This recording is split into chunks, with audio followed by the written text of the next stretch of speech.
Welcome back to the channel. This is Trendy Storm, and you are watching first part of What If Naruto Awaken Ice release after 3 years training trip. If you enjoyed this video, please like, share, and subscribe to this channel. Now wasting no more time, let's start the story. Kakashi, Tsunade said, bending over her desk and looking at him with narrowed eyes. Do you realize the implications of this? Yeah, he said absently as he rubbed his head and considered it. I think I kinda do. On the evening following the start of Uzumaki Naruto's elemental release training, he stood in front of the Hokage in her office while the sunset outside the panoramic window behind her turned the sky a fiery red. The outcomes of the training that day had been amazing, to put it mildly, and surprising. However, by this point, he had no idea what to anticipate from Konoha's most unexpected shinobi. However, he felt that he no longer had the authority to undervalue Naruto because he was both his teacher and the boy's father's only surviving disciple. With her frequently fair, pale, and youthfully smooth brow furrowed as she considered the implications of this new development, Tsunade pressed. You realize what this means for Konoha? We haven't had a knot since the Uchiha were vanquished, and their abilities with their Kekkei Genkai were tied to the Sharingan. In that way they were finite, apprehensible, and we knew their strength and weaknesses, but a true Kekkei Genkai. This will make us the most powerful of the hidden villages, not one but two ninjutsu-type Kekkei Genkai under our control. Iwa and Kumo won't stand for this, along with the clan Hyatten Jutsu and the Byakugan. This would make us too powerful. There will be a war, Kakashi said slowly and softly, but with an uncharacteristically severe tone. They both understood what that meant. Even the smallest tilt of the scales in one direction or another could have catastrophic consequences if there was an imbalance of power among the shinobi villages. One hidden village would gain more requests and customs from all over the country if it was acknowledged as being stronger than the others. As a result, it would become more prosperous and powerful in order to train its own shinobi to become even stronger. A wealthy village could fund research projects, cloning and breeding programs, bolster their fighting force, and create jutsu initiatives and scholarships. This would result in more money coming in from the outside world because that village was preferred and sought after above all others. Profit and ascent drive each other forward in a self-sustaining cycle. It would be extremely difficult to break the cycle. The current careful balance of nominal peace would be upset if the other countries found out that one of the strongest shinobi ever born in Konoha was in possession of a ninjutsu-type Kekkei Genkai threatened by Konoha's success. The other villages would organize and launch more ferocious attacks with the goal of depriving Konoha of that advantage, if only to protect their own way of life. Rising tension always led to conflict, and such aggression had preceded the previous 3 shinobi world wars. They lived in a world that did that.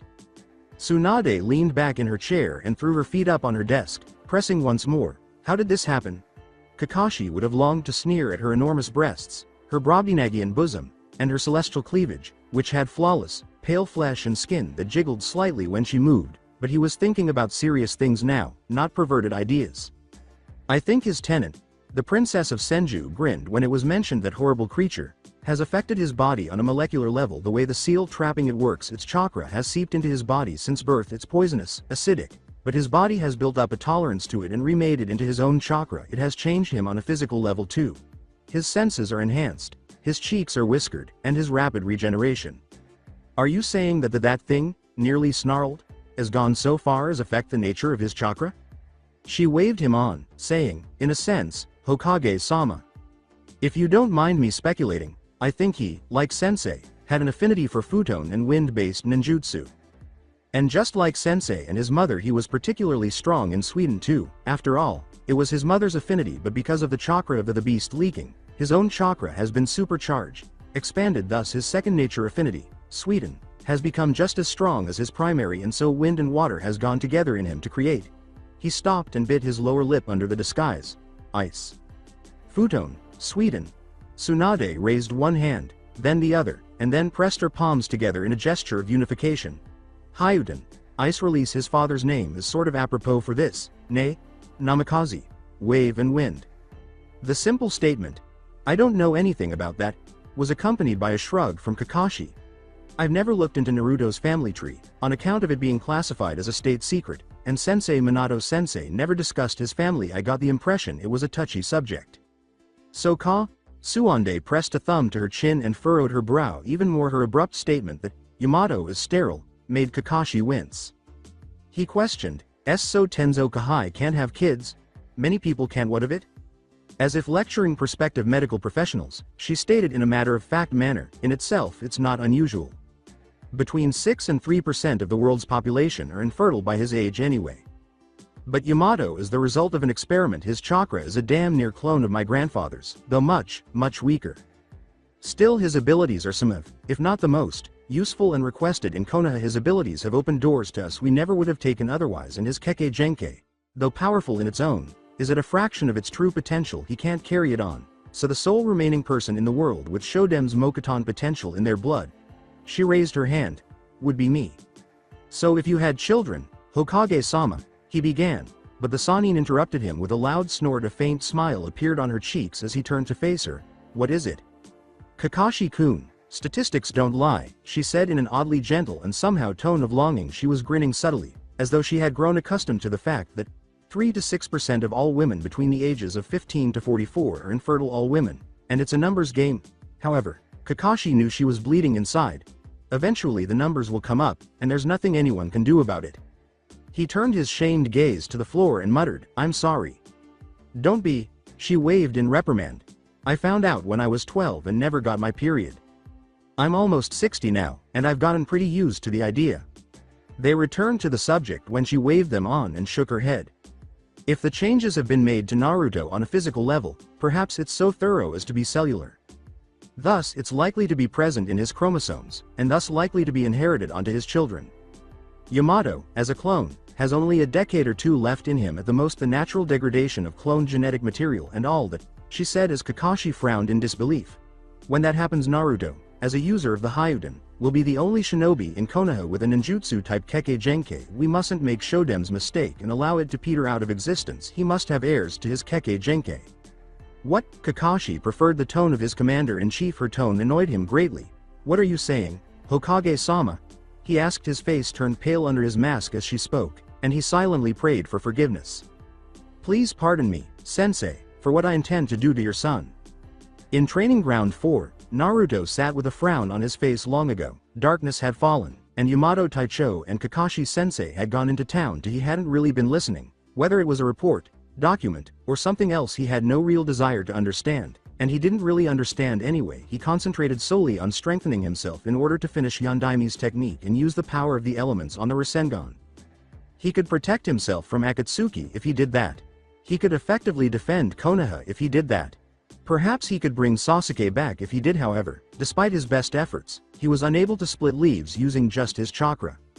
He limited himself to just 4 clones and 5 leaves, a small portion of the hundreds he had previously produced while performing this exercise, because neither Kakashi nor Yamato Taicho were present as he sat in the shade of a tree on the edge of the large meadow that was Training Ground 4. Kakashi had instructed him to do so while he went to talk to the Hokage. As he opened his hands and gazed down at the tiny oaken leaf cradled in his palm, Naruto let out a frustrated growl. There isn't even a mark or indentation in it. Perhaps it was because of the peculiarity of his chakra. When the paper in Naruto's hands broke, he knew something was wrong, even though Kakashi hadn't mentioned it. Only Raiden, Doden, Kaden, Suiden, and Futon were supposed to cause the paper to wrinkle, crumble, burn, or split in two. However, none of those things had occurred when Naruto channeled his chakra into it. As he held it between his fingers, it had become cold and rigid. With frost blossoms covering the paper's surface, it had gotten so cold and hard that it had numbed his fingers, but now it had shattered like a drop of glass, falling from his hands in nearly transparent shards that melted as soon as they hit the ground. It was clear his chakra was messed up and abnormal. From the opposite side of the tree, a clone said, "Kind of like our childhood, nay?" His speech patterns and thought patterns were exactly the same as Naruto's, so he was thinking the same thing. Another clone next to Naruto said, "Suppose so." "Yup," uttered a third clone next to the first, "Fucked up as if we didn't have enough shit to deal with already." Naruto let his head drop back against the tree's rough bark and sighed deeply before lowering his hands, still holding the leaf, to his lap. He kept his swagger, smiled, and blustered in front of others. He played the eager, earnest fool who was nothing but sound and fury and felt nothing but joy. However, he frequently lost the fight against his resentment when he was by himself, with only his clones for company, and faced with certain failure. Was he ill? His chakra might have been acting strangely because he was just recovering from a cold. Or perhaps when he wasn't looking, someone, likely Sasuke Teme or Orochimaru Pito, had distorted his energy flow by covering the one on his stomach with a seal, or perhaps the angst coiling in his gut made him squeeze his eyes shut as tightly as he could. Perhaps that was another area in which he failed, similar to genjutsu, similar to the first time he had vowed and attempted to bring Sasuke back, how he had been unable to prevent his best friend from turning against him. Anger was something he detested the depression he experienced when his mind wandered in such a manner he needed to concentrate on the work at hand, otherwise, he'd lose to hopelessness. In order to continue the exercise, he raised his hands once more and joined the 4 other Narutos who were seated with their backs to that tree. They sat until sunrise, when Kakashi discovered him with a disgusted sneer on his lips, dark rings around his eyes, and tan skin that had turned pale from fatigue at first. Kakashi looked at the boy from a distance, unsure of how to inform him of the news, and yet throughout the night, he had kept 5 clones alive with no apparent effort at all. He had no reason to be shocked when that boy did the unthinkable. By now it seemed like he did it constantly. While the dawn painted the sky gold and the clouds on the eastern horizon pink like cotton candy, Naruto looked up with a weary smile that belied his frustration. "Yo, Ohayo." Kakashi waved at the boy as he approached him. As the child opened his hands and showed his teacher what was inside, his smile gradually faded. "Ohayo, Kakashi-sensei," he said. He muttered, "Sorry," in a very dejected tone, and unlike him, I failed. The Hitaki genius, Naruto, gazed at the twisted, discolored, and frost-rimmed oaken leaf, which was the result of the young man's chakra creating a tremendous amount of cold. "You didn't fail." Naruto yelled, "Of course I did," at him. Nothing happened that was supposed to happen at Bayo. The paper didn't split or nothing like it should have, and the leaf just freezes instead of getting cut. "Naruto," Kakashi said quietly, interrupting his tirade as he knelt on the ground and removed the frozen leaf from the boy's grasp. He held up the leaf so that the frost particles along its edge glinted in the dawning sunlight. "Not all failures are just failures, you know? Sometimes not succeeding at something is the best way to learn, and by not doing what's expected, by making mistakes, we can stumble over something more tremendous than we could have ever thought possible." The boy scowled and averted his gaze, saying, "Sensei, I don't understand. I'm no good with books and words and lessons like that. I learn by doing things, by fighting, by doing other stuff. This experimenting, I'm not sure if I'll be any good at it." Kakashi moved to sit next to the boy and picked up a stick to draw in the soft earth. "Let me explain the elemental weaknesses and strengths, Naruto," he said. He drew them up in a line, like the tips of an invisible 5-pointed star, and said, "Think of them like this." He then connected them to form the corners of a pentacle. Each element, water, fire, wind, lightning, and earth, are organized like this, and ninjutsu using the elemental transformations have weaknesses and strengths that corresponds to their natures.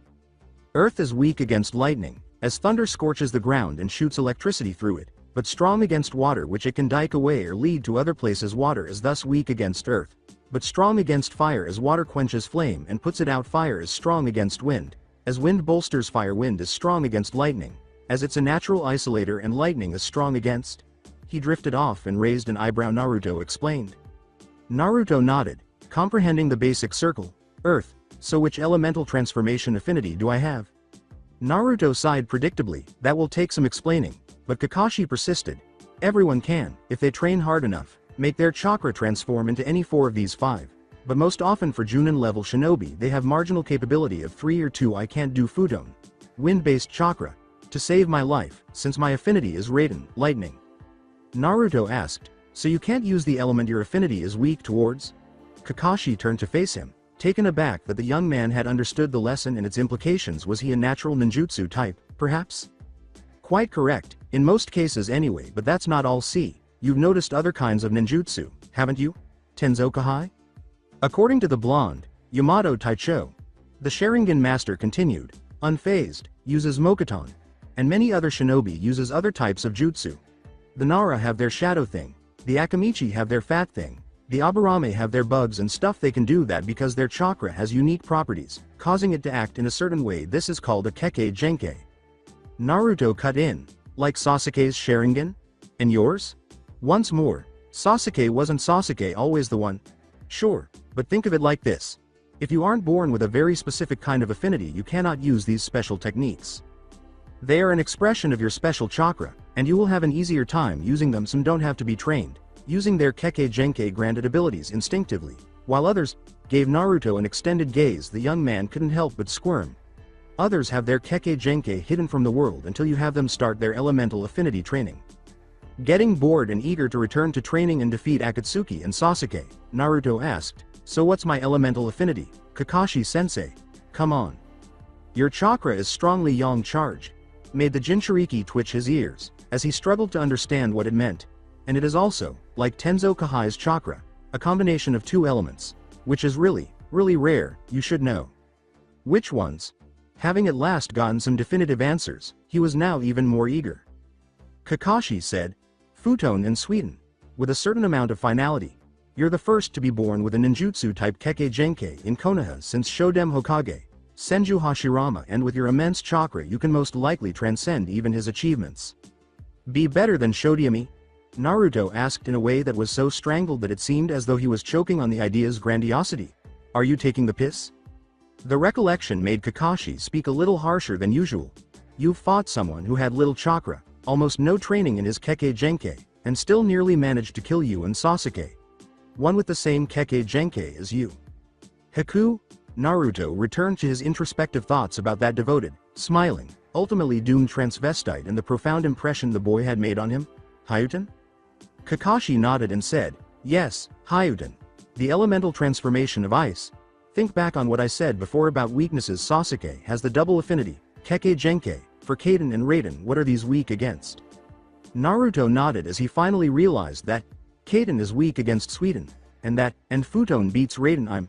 A realization that finally struck him, leaving him desolate. Kakashi nodded slowly in response, saying, "I'm the one best suited to defeating him, aren't I?" Kakashi continued, his throat drying up, and with the combining of two nature transformations their weaknesses vanish. In the final section of his brief instructional lecture he tried to convey to Naruto the significance of the statement, "You can go further than anyone ever have before you, by looking directly into his eyes. Fire cannot melt ice on its own and thunder cannot break it with this power, with your power." To that, "What did you say? When you discovered that you were suddenly more talented than anyone else, how did you respond?" Naruto picked up another leaf that had fallen onto the summer grass after glancing at the one in his teacher's hand while his clones silently watched. He took it in his fist and closed his eyes. Then, with a low huff, he directed his chakra into the area above his hand's palm. He was just applying as much chakra as he could, without attempting to cut, bend, burn, move, or create moisture. Naruto opened his eyes and unclenched his fist, and Kakashi fixed his eyes on the boy. He discovered that the leaf had frozen so thoroughly that the water molecules had crystallized before they had had a chance to separate from the longer networks of cellulite and chlorophyll molecules. The transparent leaf, now composed of deeply green ice, was raised by him. With his mind bent toward combat, Naruto uttered the words, "So-ka," before crushing that leaf in his hand. "Watch me, Sasuke. Come on," exclaimed Hyuga Neji, adopting the Juken's low, looping fighting stance. "Fight me. Show me all you have, Hinata-sama." "Hi." Hinata curtly bowed in response, then assumed the same mirrored position, with their former Junin sensei and their teams present and seated along the dojo's walls at the Hyuga compound, watching them. The elder appeared to be desperate to take notes as Guy and Lee gazed at each other with wide-eyed and rapt attention. 10-10. His final pupil was seated between the stiff Shino and the slouching Kiba. She was slowly twirling a kunai around her index finger while wearing a drab expression. Hanabi and Hiyashi, both Hyuga and fighters, sat farther down that line, hoping to see how Hinata had changed over the years. When Hinata activated her Byakugan, she saw all of that and much more. When she first began using it as a child, the sensory overload that came with activating her clan's Dujutsu was extremely confusing and painful, causing nausea and migraines that split her skull. However, she had grown accustomed to it over the years, particularly the last 3, and now she was confronting the clan's genius in the same way that she had 3 years prior, and judging by the expression in his eyes, he was not going to hold back. Excellent. Since neither she nor he were going to hold back, she didn't want him to. Hiyashi yelled, "Hajime!" so loudly that Kurenai-sensei was startled out of her reverie. Hinata had observed that her teacher had become more reserved lately, more prone to introspection and protracted periods of brooding, particularly when she saw Asuma-sensei of the Ino-Shika-Cho combo team, which was Team 10. Given that her eyes could see everything below the sky, Hinata was obviously aware of her teacher's problems, but she chose to keep them to herself. Kurenai undoubtedly wanted to handle her unexpected pregnancy alone. Hinata gave Neji the advantage of the first move because she was preoccupied with thoughts of her teacher, which he quickly took advantage of with 2 fingers outstretched. He lunged at her, striking straight at her head. Hinata swerved to the side and deflected the blow just in time to catch her breath in her throat. She scowled at herself. Her inner voice told her to focus, concentrate, or risk being killed again. Neji hit again, slashing out with his other hand, but she caught the movement before it was finished and ducked under it, her fingers grazing Neji's upper triceps as she danced away. The genius jumped back and narrowed his eyes at his cousin as his entire arm jerked. Was it half-sister? Perhaps? They sprung from at least half of the same genetic template because their fathers had been fraternal twins and fed on the same ammoniac as fetuses. Before turning back to Hinata, he noted, "Ippon," against his uncle, who nodded, "Shall we continue?" She bowed a little more and prepared again, saying, "Certainly, Neji-Nisan." Perhaps for the first time in her life, she said casually, "Come at me," with a smile on her lips. Hiyashi coughed sternly as the two clashed once more in a barrage of kicks and blows. Since that boy had come back to the village, she was undoubtedly developing bad habits. Of course, most people now view Naruto as somewhat of a hero rather than a threat because he had rescued the village from Subaku no Gara, brought the Godem to the village, and trained with Jiraiya, a Sannin super pervert. However, the majority were not. Hiyashi. What he went through was not necessary for most people.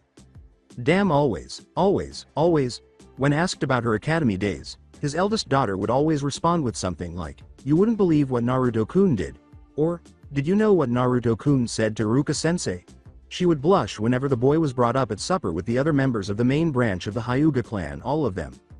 Oh no, time eventually. Hiyashi had grown tired of it all. To be honest, he had no strong feelings about the boy being a Jinchuriki, so it was just a case of overexposure to his reputation. For the first year following Naruto's departure from Konoha, things had somewhat improved, if only because Hinata started constantly bringing up training and studying rather than that boy. However, she had then entered puberty. Boy, oh boy, she had a lot of suppressed energy and hidden depths, but on the outside she was cool, collected, shy, and quiet. She also tended to stutter whenever she felt anxious or insecure. At his request, she started playing instruments and experimented with the shamisen and kodo. In addition to her traditional training in calligraphy, poetry, song, and dance, he was going to make sure that any noise she made around the house was traditional and fit the Hyuga aesthetic. That lasted for about a month before she switched to the electric guitar, which was a much better outlet for her inner energy. The girls spent weeks playing progressively less painful renditions of Smoke on the Water, Holy Diver, and Iron Man, all night long, which was hell to Hiyashi's sensitive ears. He finally had to acknowledge, much to his reluctance, that she was improving.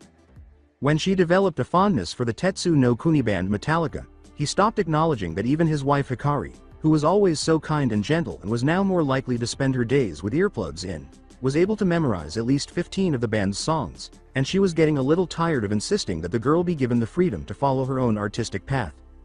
Hiyashi was further irritated by the fact that he occasionally found himself tapping his foot in time with the riffs. Then came the posters, the pictures, and the other random objects that suddenly filled his daughter's once neatly organized room. She had a stack of diaries with lavender and black covers on her desk. With pink hearts drawn on them, she would write songs, dreams, thoughts, and reflections in these diaries, and he sincerely hoped she would not write down state secrets. She was no romantic whimsy. She was a shinobi. With the help of her Byakugan granted ocular precision, she had taken up photography and lined one wall of her room with images of her loved ones, friends, and places she had seen or found beautiful. However, the worst of all the fucking posters were the worst. She would hang posters on the ceiling above her bed and decorate the walls of her room with pictures of tanned, blonde men with bright eyes, without shirts or pants, or both, posing for the camera in a variety of frequently exotic settings. He thought the term, young people, was used in this day and age to describe these men. Images that, to be honest, depicted mildly pornographic content. His younger, more mature daughter turned her head in curiosity at the pictures that made his wife flush when he asked her to remove them. She said in a gentle yet firm tone that she wouldn't because it was her room and she could decorate it however she wanted. He also couldn't possibly deny her that since she was no longer the clan's heir, she was no longer required to behave in accordance with their norms and expectations. Once more, what was the proverb? Are angels the first to fall? Are the silent ones always the ones? Whichever one was most relevant in the eyes of the clan elders. Hinata had fallen from grace, and she reveled in her freedom during that time. No, Naruto's status as the Jinchuriki had never made him hate him, but because of what the boy had done to his daughter, he detested him to the core of his being. However, concurrently, he observed Hinata's transformation as he watched her battle. Since his return to Konoha, she had reduced her guitar playing, stopped admiring the attractive poster boys, and seemingly dedicated every waking moment to training and sparring. This public spar was called by Neji, who had frequently overseen or assisted her during her training. This was Hinata's moment to shine. even though the only people watching were their teams and her immediate Hyuga family. Aside from her mother, who couldn't bear to see blood or her child hurt, Neji wanted to demonstrate her abilities to the clan. And she was succeeding at what she was doing. She was only slightly more skilled than Neji, but it was still a remarkable achievement in and of itself that she, who had been viewed as so weak, was nearly on par with Neji, who had long been thought to be unbeatable. But it was impossible that she was scoring more hits than he was. However, Hiyashi witnessed it firsthand as she bobbed, twisted, and flowed around the juken blows her cousin delivered like a true master. Her strikes landed with great force and precision, but they barely seemed to touch him. She was as graceful as the wind and as forceful as the sea. She consistently matched him and gave more than he did, with Hiyashi just staring and Hanabi gaping in wonder. Neji roared, "Hake! Kushu!" as he used one of his strongest moves, a juken strike that was so potent that it sent a pillar of air exploding from his palm. Hake! Kushu! Hinata had precisely the right amount of force to cancel it out and send it spiraling against a distant wall, blowing out the paper wall panes that were framed in wood and crashing into someone's bathroom. A cat howled somewhere as a beam fell on its tail, and loud cries reverberated throughout the house as both clansmen and servants panicked. "Yash!" Lee exclaimed with a frenzied excitement, barely controlling himself, as the other people gaped in horror or shock at the destruction the two Hyuga had wrought. The young people themselves stood panting and looked down at one another with stern eyes, exhausted and depleted. Hiyashi nodded as Hanabi remarked quietly, "It's time for the final blow." They were familiar with the ebb and flow of juken duels, having witnessed enough of them. Neji prepared his trademark move, the Hake. Hasengeki, the Mountain Crusher, a close-range Kushu, vacuum palm strike that could incapacitate almost any foe. All he had to do was approach closely enough to. Hinata's new method required significantly less time to perform and was even more devastating. She screamed, "Juaho!"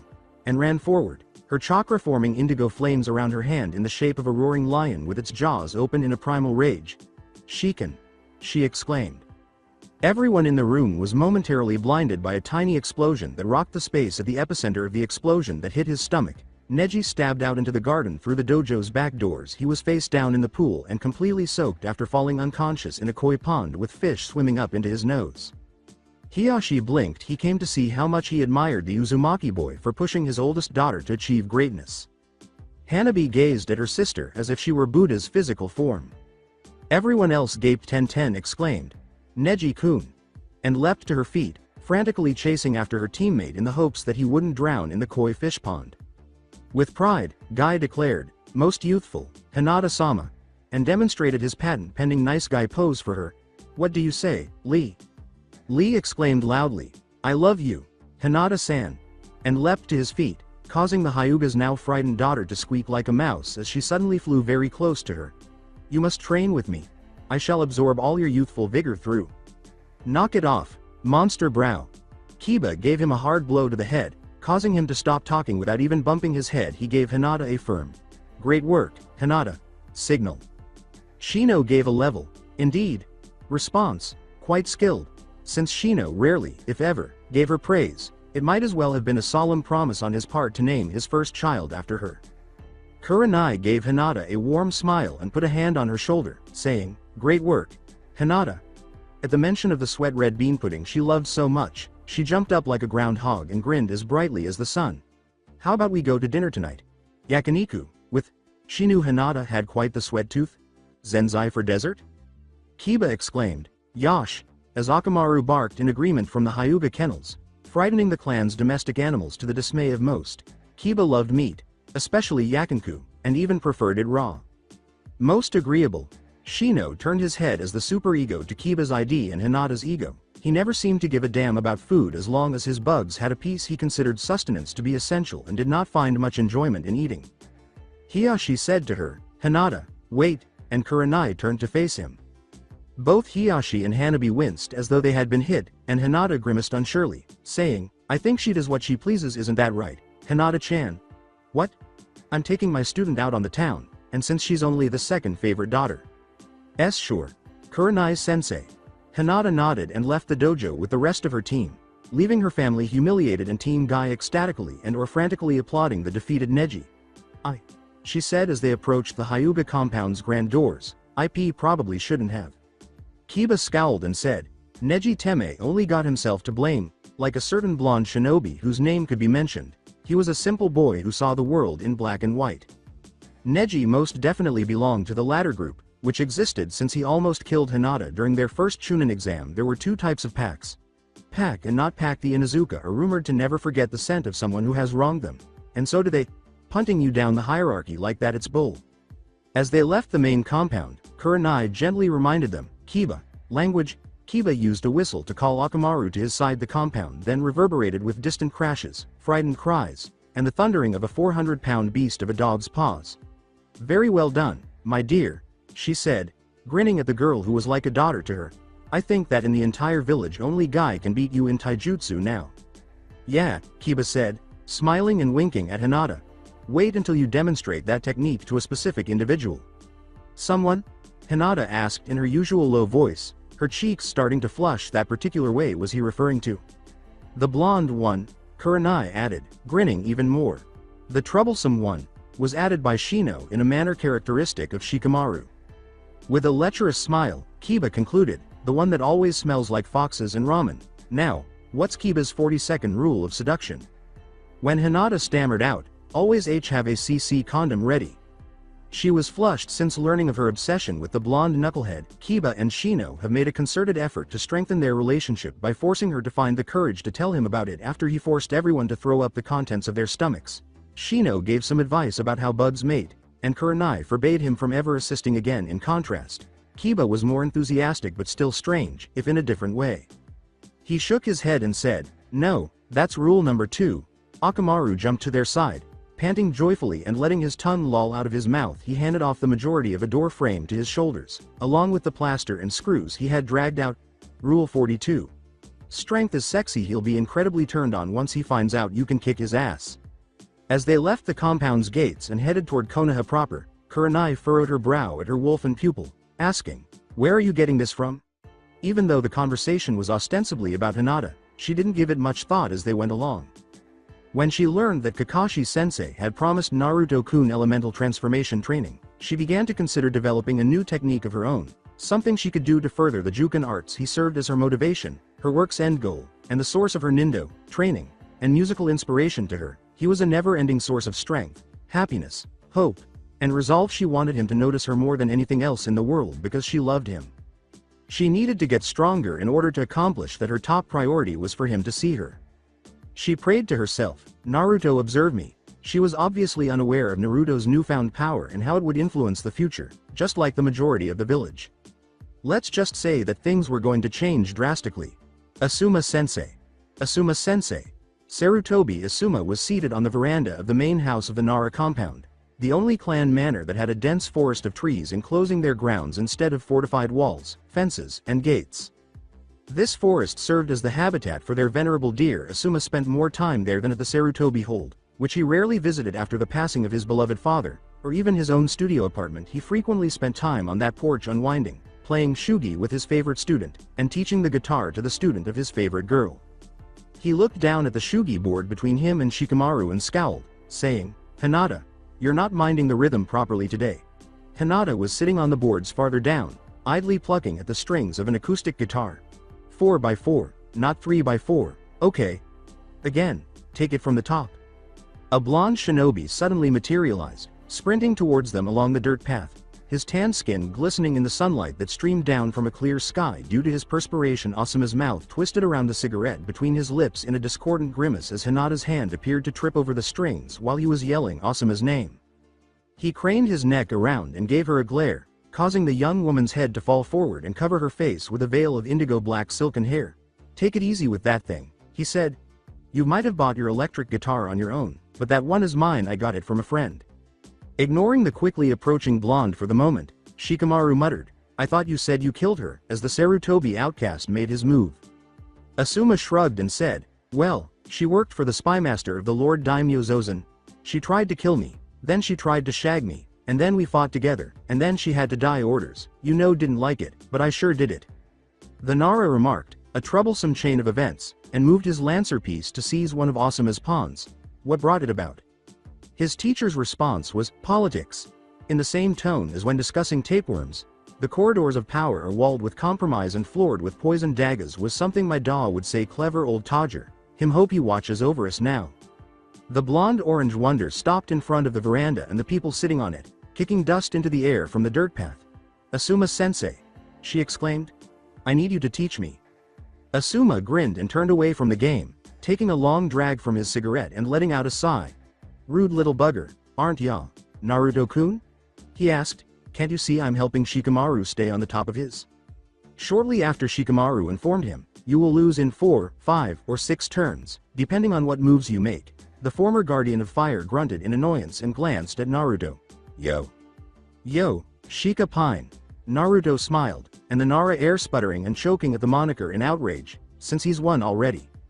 With a flick of his cigarette, Asuma sent a tiny clod of ash tumbling to the wooden deck next to his seat. "The battle isn't over until you've won, given up, or died, and even then you can go out in a way that makes you win the war. You do what you must to protect the king." Shikamaru sighed as he turned away from his actual game, and Naruto scowled, clearly not understanding. "What's he on about, Shika Pine?" With a loud groan, he said, "I can't be asked." At each one all he wanted was a pleasant afternoon filled with games and music, doing fuck until dinner, at which point he might read a book or something. Why did everyone constantly pester him with stupid fucking questions and naive requests for socializing or training?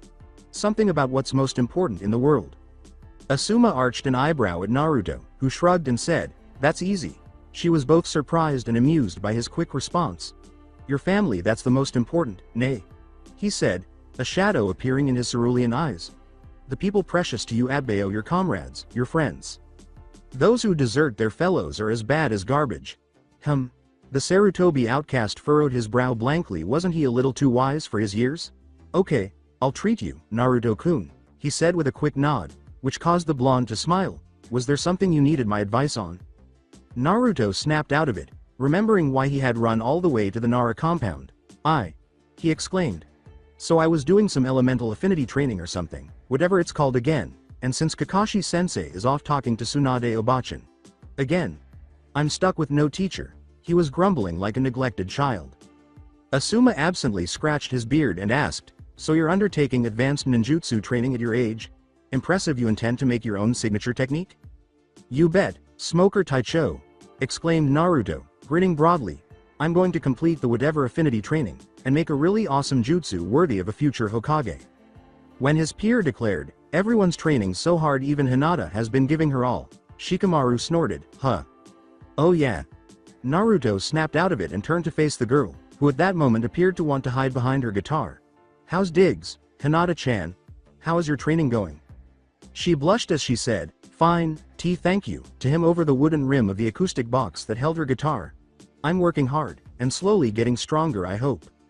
Before glaring at Naruto, Shikamaru chastised him, saying, "Don't be so troublesome and lie. She beat Neji. Yesterday apparently she pulled some super juken strike out of her ass and pounded his soggy self into a lake." "It was a pond, Shikamaru-kun," she corrected with a faint tone, "and it's not done yet. I can only make one lion, not two right now. I need to train up my chakra reserve first." Shikamaru wondered what in the world she was talking about before deciding he didn't really care. "Awesome, Hinata-chan." Naruto interrupted, "I knew you had it in you. You're way more awesome than that gloomy spod." "Wait," Naruto said abruptly as he saw Hinata curling her body around a large piece of wood that was a musical instrument. "I didn't know you played. Are you any good?"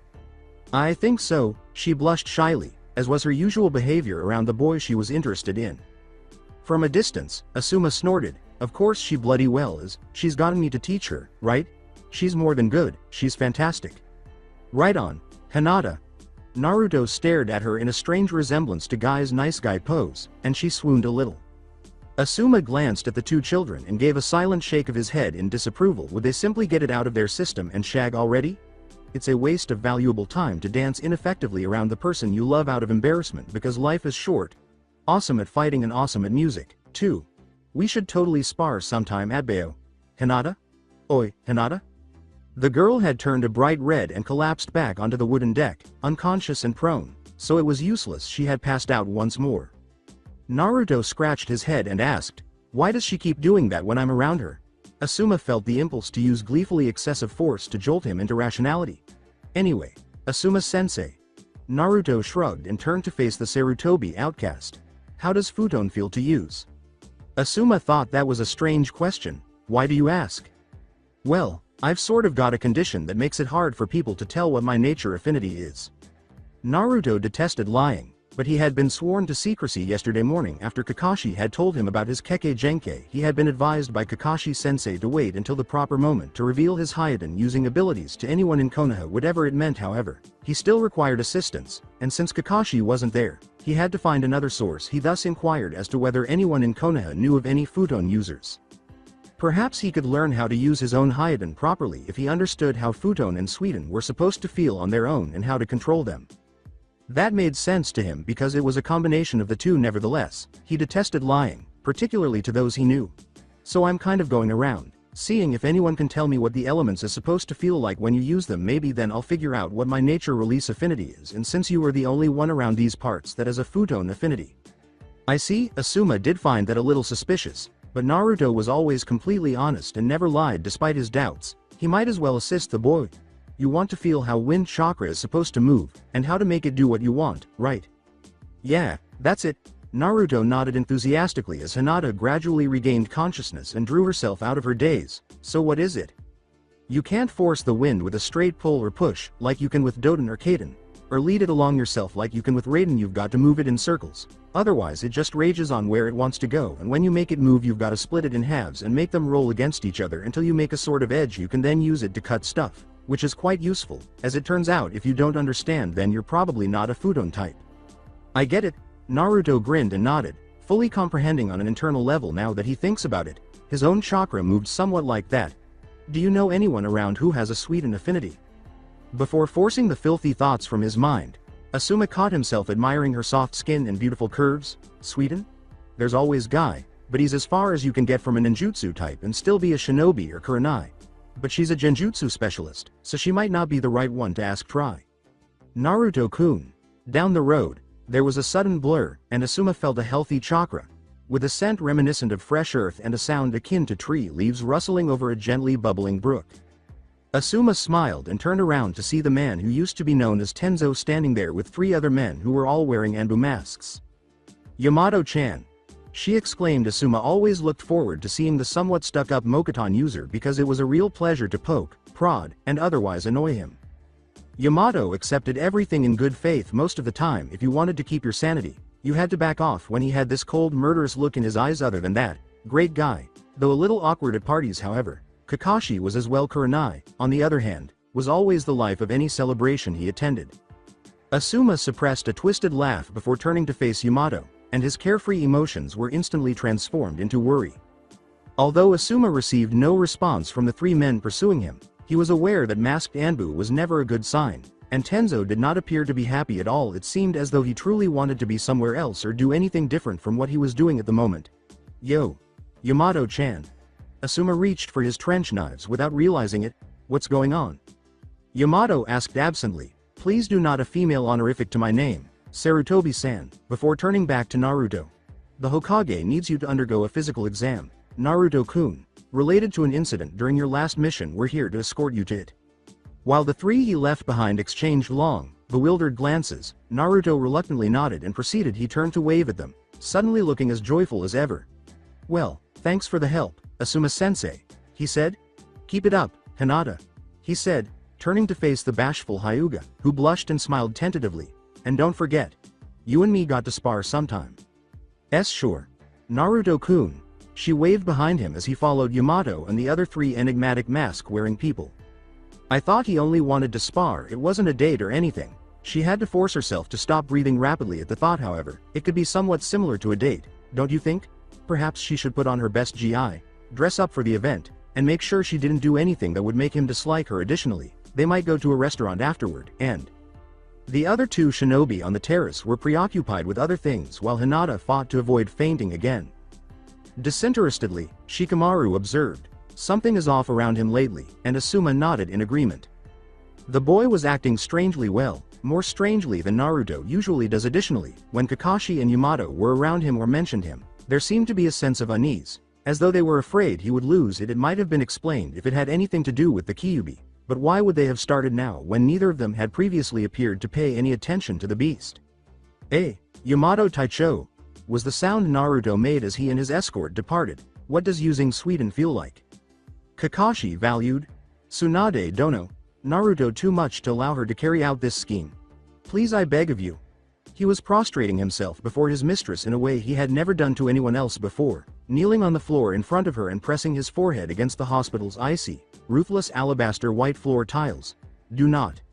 She glared at him as he bowed and set up all the tools she would need to carry out the procedure.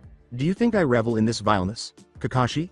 She asked. They had come to this location, a tiny underground facility far below the Hokage mountain that had once been constructed and maintained by one of the most heinous men the world had ever seen, thanks to a secret tunnel that the academy had hidden in a special chamber beneath the Hokage tower. And here she was, carrying on the vile work of that man. The idea of behaving so much like her former teammate who had turned traitor made Tsunade want to throw up, but she had no choice. If nothing else, for the village therefore, in order to protect this damned place, she would tear her heart from her breast. She had never desired this responsibility or to become Hokage. She slowly told him, "This isn't easy, you should know." Avoiding the mirror image of herself reflected in a scalpel blade on a plastic sheet near numerous other surgical tools, seeing a face she now hated was the last thing she wanted. "I do not want to do this." "Then why?" pressed Kakashi, and while the accusations and words came naturally to him as he stood up for his student, they pierced her like daggers. He might. With her hands lying limp on top of a modified dialysis machine that was intended to draw blood rather than bile, she paused and asked, "Die?" "I know, believe me, I've gone over the snake's research more thoroughly than anyone else ever has." No one was to repeat the contents of those black folders or the words written in neat, web-like script on the thin papers. Those secrets would be with her forever. Man was not supposed to know such things. Man was not prepared to comprehend such things. But this, she continued, sweeping her eyes over the interior of the cramped, dismal room as a few medical staff, kindly supplied by Shimura Danzo, stood quietly along the walls, awaiting the arrival of their main attraction. "This might be the only way to preserve his genetic material," she said. "Many people around the world have limbs that were grown from their grandfather's DNA because his flesh had the ability to regenerate from a single piece into a stable, nearly plant-like whole." She winced when his name was mentioned. Naruto does not regenerate like Shodem's body could. Orochimaru only needed what was left of his corpse to extract the material needed, although he can withstand nearly any harm. His blood does not share this ability once it leaves his circulation. Therefore, we will have to take what we need to keep from him. "What comes next? After you drained him to the brink of death, what if he survives and recovers?" Kakashi said slowly, his voice emotionless and more dead than anything else. "Will you, like a thoroughbred too old to race, whore him out to the council and clans? Or will you enrage his deceased parents by forcing him to rape the village women while they are imprisoned in a barn? Avoid it. You know what will happen when you and I are dead, Kakashi?" She yelled at him, her tangerine eyes piercing and angry. "When Yamato is dead, when you and I are gone, who will protect this village?" he asked, surprised, wondering what in the world she meant. What's that sluggish Nara brat up to all day? The Hyuga tykes, one with a mouse's disposition and the other with a log's leadership abilities? Or the traitorous scum you raised from Uchiha? Tsunade-sama. Kakashi gazed at the blatant resentment leaking out of her, as though the feelings she was suppressing burst through the barrier of civility and spilled into the daylight. She scowled and turned away from the chamber's gaze to contain the rage that threatened to spill down her cheeks. It's just the danger in the world is increasing. The other villages are more powerful. Orochimaru and Akatsuki plot in the dark, and those two elderly hags, Kaharu and Homura, as well as that bastard Danzo Kakashi. I'm working to preserve this place, preserve the aspirations of my loved ones. Finally, in a voice that was almost a whisper, Kakashi remarked, "Maybe he will survive. He's tougher than anyone else I've ever met. He would be the only one who could endure having all of their blood extracted." As a far-off silver bell started to chime, signaling that someone was heading down the tunnel towards the secret laboratory, she replied gloomily, more to herself than to him, "I'm not doing this for the people alive right now. This is for the children not yet born, and everyone who died so that this village could go on." After a few more minutes, the laboratory's back wall slid open with a hiss, revealing a group of 5 people approaching. Yamato led Naruto into the chamber, with 3 of Konoha's top-ceiling experts following closely behind. Yamato shuddered at the sight of the all-too-familiar surroundings of Orochimaru's old hideout, the surgeon's tools and machines stirring deep inside him memories of pain and misery that he had suppressed at first. Naruto was unaware of the atmosphere, strutting into the room with the confidence of a rooster at the henhouse, and for the first time, Tsunade felt the weight of her years. "Yo, Tsunade Obachan." Naruto grinned at her, but his happiness vanished when he noticed that she had dropped her usual threats of violence or subpar work if he persisted in his grandmother's insistence. "What's going on?" In the middle of the tiny room was a long metal table, perhaps used for autopsies or surgery, With straps hanging off it and dangling slowly with the stale and slow-moving air, he pondered and scowled at the laboratory equipment that was ready. The way she said, "Naruto," left him unsure, so she tried to sound as normal as possible so as not to startle him. "You know that you have a ninjutsu-type Kekkei Genkai, don't you?" He muttered, "Of course I am Abbeo. Kakashi-sensei is constantly talking about it." He sniffed the air, his keen senses detecting something no one else did, and asked, "Why does this place smell like formaldehyde? And he keeps telling me to keep it a secret for now." Naturally, Tsunade declined to specify who had been conducting the research, but she quickly clarified that it was dedicated towards exploring the application of Kekkei Genkai and how it is passed on through the genome. "As we have discovered that you are in possession of the Hyatten, we will need to make some examinations," she said. "Take a closer look at your chakra, assess your physical condition, and so forth." "Have we got to? You know how I hate hospitals," Obachan, the blonde, whimpered, and Kakashi winced visibly in the corner he had withdrawn into. She pressed, frowning irritably, "We really should do this, but I won't force you, if you feel like that. However, we might be able to help you reach your full potential if we looked at your chakra." "Can you help me retrieve Sasuke?" Naruto cocked his head aside thoughtfully, giving the syringes upon one of the stands on the tables a suspicious eye. "All right." He was hesitant, uncertain, but he went along anyway. "What's up? You will either draw blood or—" "Yeah," she said with a motherly nod, "but a bit more than that. We'll have to collect some skin and hair samples and other things, so you will need to be sedated for a while. Are you okay with that?" As he climbed the metal slab table and lay down on it almost eagerly, he complained, "I don't like it." "Well, get on with it, Abbeo," he told her, "because I want to continue training, you know?" She nodded and called the medical assistants from around the room to her side. She then walked up to him and rolled up the sleeve of his orange jacket to reveal his forearm veins. "Now, there will be a slight stinging sensation," she said, inserting the syringe's needle deep into his forearm and giving him an injection of enough of the pale liquid to put a horse down. She said to his drugged ears, "Naruto, we will need to take a lot of samples from you." His eyes went blurry as a haze of sedation swept over them, and she added inwardly, "You might not wake up for a long time, if at all. You must know that we need the Hyatten affinity you possess to spread in the village if we are to remain safe. Thus, numerous blood and tissue samples will be collected, but rest assured that you will be secure in our care." "Am I contributing to the village's safety?" Tsunade seemed to want to cry as she caressed his cheek with a trembling hand, and Naruto wondered blearily, his eyelids fluttering towards the end.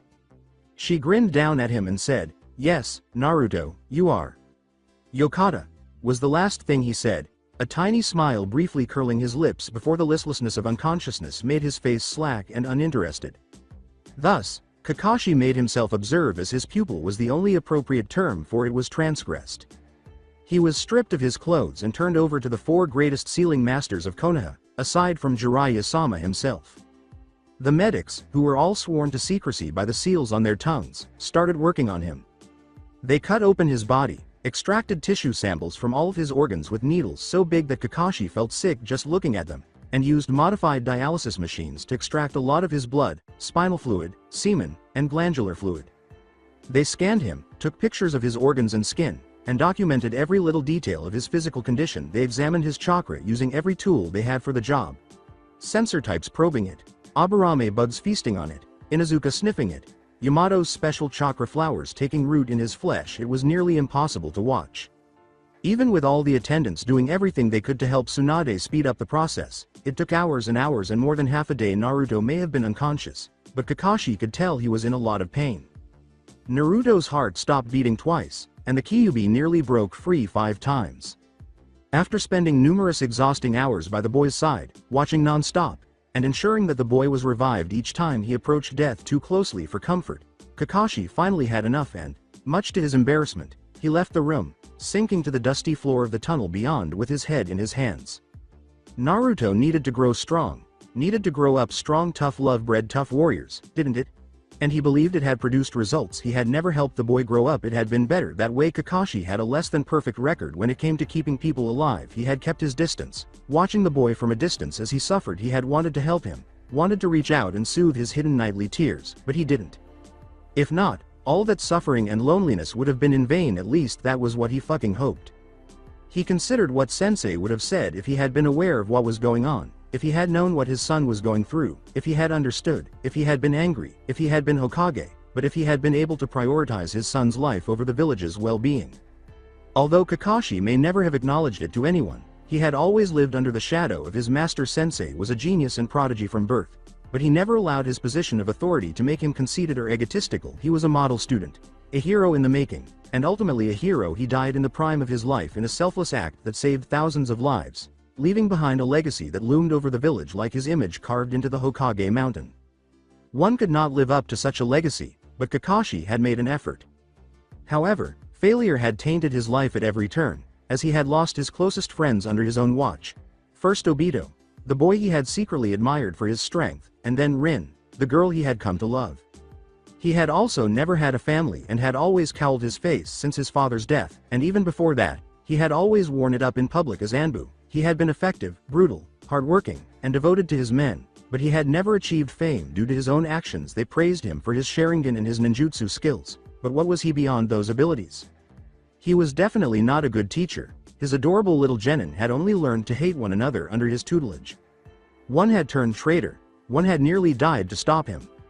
And only the last was becoming great, and that was not his fault. All three of them had learned their skills and prowess from other teachers, Jiraiya, Tsunade, Orochimaru, and he had taught them how to work together. He had failed miserably in that regard. At least in his own eyes, Sakura was no longer even his student. She had a much better teacher now, and had never asked him for assistance in training. Maybe she had realized how much of a failure he was as a teacher. Friend Slayer Kakashi, the keeper of the stolen eye, a lesser man standing in the shadow of a shinobi god.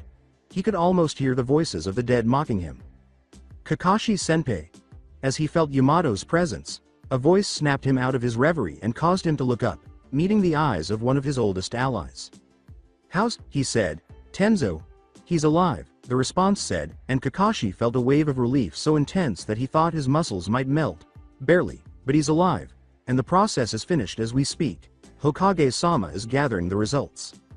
Kakashi would have thanked the ancestors for this small favor if he had been a devout man, but instead he just nodded and leapt to his feet, returning to the chamber to find his student lying prone on the metal slab, motionless and pale despite his tan, still wearing his orange jumpsuit. The aides were gathered around papers and machines, cleaning, cutting and dissection tools, while Tsunade removed her now blood-stained plastic gloves with loud rubbery slapping noises, appearing more exhausted than Kakashi had ever seen her. Kakashi strode into the room, looking at the young man on the slab, and she said simply, "He's going to make a full recovery. We've learned a lot today, and we've got enough material for further study or reproduction. If necessary, you are welcome to bring him home." Kakashi objected, saying, "Wouldn't the hospital be?" Naruto appeared so tiny and weak, so unlike his imposing presence when he was awake. "No," and Kakashi. Tsunade interrupted that unsettling thought. "Don't say anything about this to Shizune, will you? He needs familiar surroundings, and the company of friends," she replied curtly. "Get him home, Kakashi," she said, turning her back on him, and he reluctantly moved to pick him up, grimacing at how light he felt. Like they had sucked out everything inside him until nothing was left but a hollow shell. She can't make the difficult decisions because she views him as a little brother.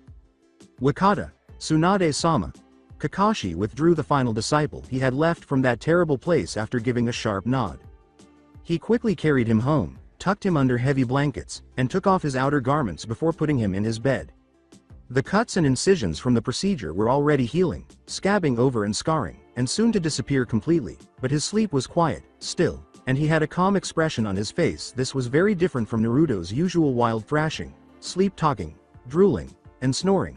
So Kakashi decided to stay by his side until Naruto woke up. To ensure his safety, he pulled up a chair beside his bed and sat down to read a little in the newest Icha. Nevertheless, it was more difficult than it should have been to concentrate on the words on the pages, and he found himself wondering. Despite having been forced into the position of Hokage and struggling to carry the weight of authority, Tsunade was a good woman and a great leader. She had demonstrated to him that she put the village's needs ahead of her own feelings and beliefs. Even if doing so caused her pain, Kakashi could see that she was ashamed as well, and she didn't want her closest confidant or conscience to know about the examination she had conducted. Despite what she had done to Naruto, she was not like Danzo, who would have done what needs to be done, without hesitation and without feeling the least bit guilty or ashamed about it. As he watched Naruto lie sleeping, motionless, pale, and wan despite the fire burning within him, Kakashi couldn't help but feel a little angry at her. He looked so weak, he thought, like that child he had never been allowed to truly be. All the mistakes Kakashi had made, All the failures he had experienced, he would not allow Naruto to be one of them. That boy had the capacity to uphold, if not surpass, his father's legacy. He would not fail with Naruto. He would be there for the boy whenever he needed assistance or training. He would not let his sensei down. He told the boy who was sleeping soundly, "I will kill them if they try to harm you. I would sooner die than allow them to ruin you, because you are the only thing in the world of which I can truly be proud." Kakashi took the two of them to Ramen Ichiraku and cheerfully conned the boy out of a free meal, as he usually did, not wanting Naruto to think he had softened on him, did he? Naruto woke up as intrepid and cheerful as ever, his growling stomach demanding food. Naruto asked Kakashi if he would help him train tomorrow while they were eating. Kakashi said, yes, right away. A few days later, Kakashi was called back to the Hokage's presence. As he was called into her office, he found himself standing next to several other shinobi, including Yohei Kurenai, Sarutobi Asuma, Amino Iruka, Fuma Ebisu, the famous pedagogue and personal teacher of Sarutobi Konohamaru, a large, warty, and unsettlingly pink-hued frog that he recognized as a messenger toad kept by Jiraiya-sama, and made a guy, who no more introduction was necessary. Hello, my enduring adversary.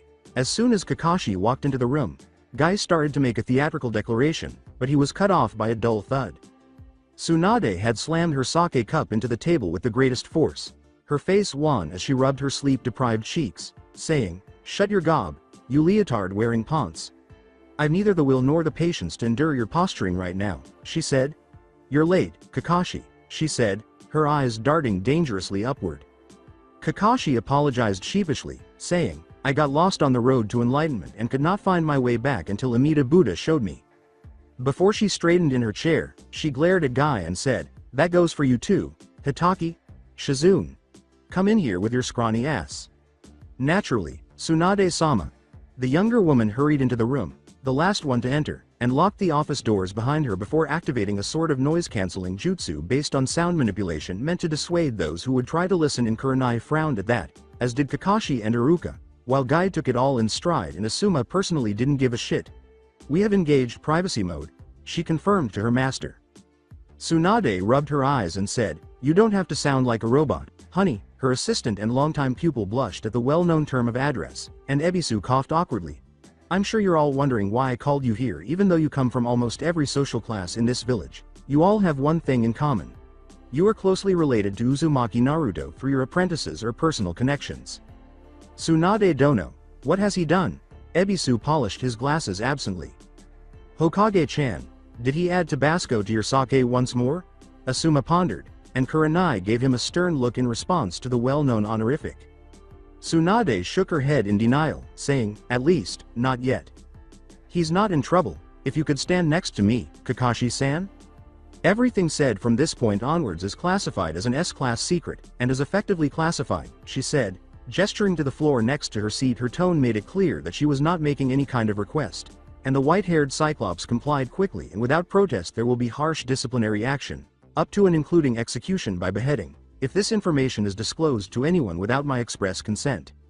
Even Guy, who felt that the atmosphere was not suitable for such a thing, had nothing to say at that, though he really wanted to declare in the most poetic of terms his unwavering devotion and dedication to the sanctity of their village. He was actually learning, a little, the social courtesy that Tenten and Neji had laboriously taught him. "First you must know the background information regarding this information," Tsunade said. "After a long period of research, aided by newly acquired genetic material, we have made an amazing discovery. The genes of Namikaze Minato, our esteemed Yondaime Hokage, contained the potential for a Kekkei Genkei." Ebisu said, "Remarkable," and a lot of the other people nodded. These genes were recessive and indicated this Kekkei Genkei, which is a ninjutsu type, in case you were wondering. It hasn't been found in any of his family members who have been documented to date, but it seems to have entered his family more than a century ago that we are currently aware of as we speak. 5 of my best archivists are searching through our shinobi clan census, but they haven't discovered much evidence of the Namikaze ancestry. My predecessor apparently took great care to conceal his family history. My sensei was very private about his personal life," Kakashi said with a nod, "and he would never speak of his family, though I can dimly recall that I heard about a brother of his at one point or another." As if she hadn't been interrupted, Tsunade continued, "In any case, that is not the problem at hand. Namikaze Minato is dead and buried, and these genes I mentioned were buried deep in his blood. They were extremely recessive, which means that a descendant of his family is about as likely to have them as a civilian without shinobi ancestry as to have a third eye after taking another sip of sake and clearing her throat, she said. Excessively recessive genes like these are unlikely to ever surface, unless they are epigenetically affected by some powerful outside trigger. Hokage-sama. Kakashi turned to face her, fearing that she would divulge his last student's legacy to the world according to the Sandaime Hokage Sarutobi Hiruzen's rules. Disclosing Naruto's family tree would be considered betraying the state. Tsunade pointedly ignored Kakashi and said, in contrast to what most of you have heard, Namikaze's infant son did not perish in the Kyuubi attack 17 years ago. Instead, he used his son as a receptacle for the beast, sealing it away inside of him.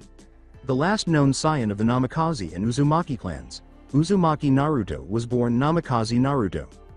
Asuma shrugged and said, no shit, Kurenai observed, it's obvious, they're very similar. Clear as day, was added by Ebisu without any surprise. Iruka grinned proudly and said, I've always considered Naruto to be my best student. Shizune, who was devastated by the death of the blonde Hokage, who had been her first real crush as a child, blushed when she said, he looks very much like his father. Only one person in the room was genuinely surprised, and even the messenger frog, who had seen the previous Hokage numerous times when the man had been undergoing sage training at Myobokuzen, looked at the Hokage incredulously, the kinship evident in what little he had seen of the boy in question. What?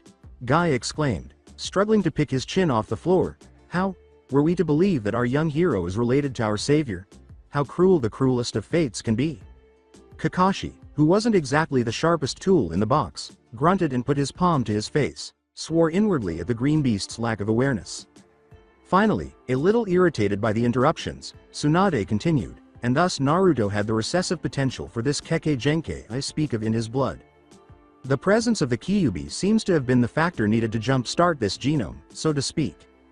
Its seal is made to allow a small amount of its chakra to continuously blend with Naruto's, which has had a cellular impact on his body. I believe that his future children will most likely also have this Kekkei Genkai in active form based on the knowledge we have gained from our examinations of him. As a result, I am designating him as a state asset and providing him with the best protection possible. Because of the Kyuubi, isn't he already a state asset?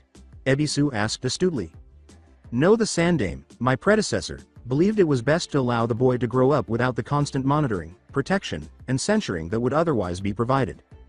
Even though it hurts me, he needs to be constantly watched over and protected as things stand right now. I've brought you here for that reason. You are all related to the boy in some way, either as his teacher, friend, or friend's teacher. Keeping your training close to him and encouraging your students to be around him constantly is what you're doing naturally. He will always be surrounded by a bodyguard consisting of at least 3 Anbu members. But additional overt protection is required to deter our adversaries from taking action. Tsunade-sama, has the council been notified? Kurenai pondered. The quick response was, no, therefore, this is an S-class secret. You are not to reveal what we are currently discussing if the council questions you. Hokage-sama, do you fear dissent? Say what you want about Guy, and many often did, but he was loyal to the core and beyond.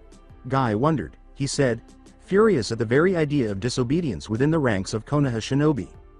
Knowing that she would have to rely on these individuals or fail in this endeavor, the Hokage reluctantly acknowledged, I do fear from the more orthodox and reactionary factions within the council, especially the conservative policies advocated by my 2 advisors. However, Danzo is the primary source of her concern. Some of Konoha's most powerful individuals, both in the military and in the civilian sphere, are members of the Shimura clan. And that old sexist jerk would not think twice about working against me. But it goes beyond that.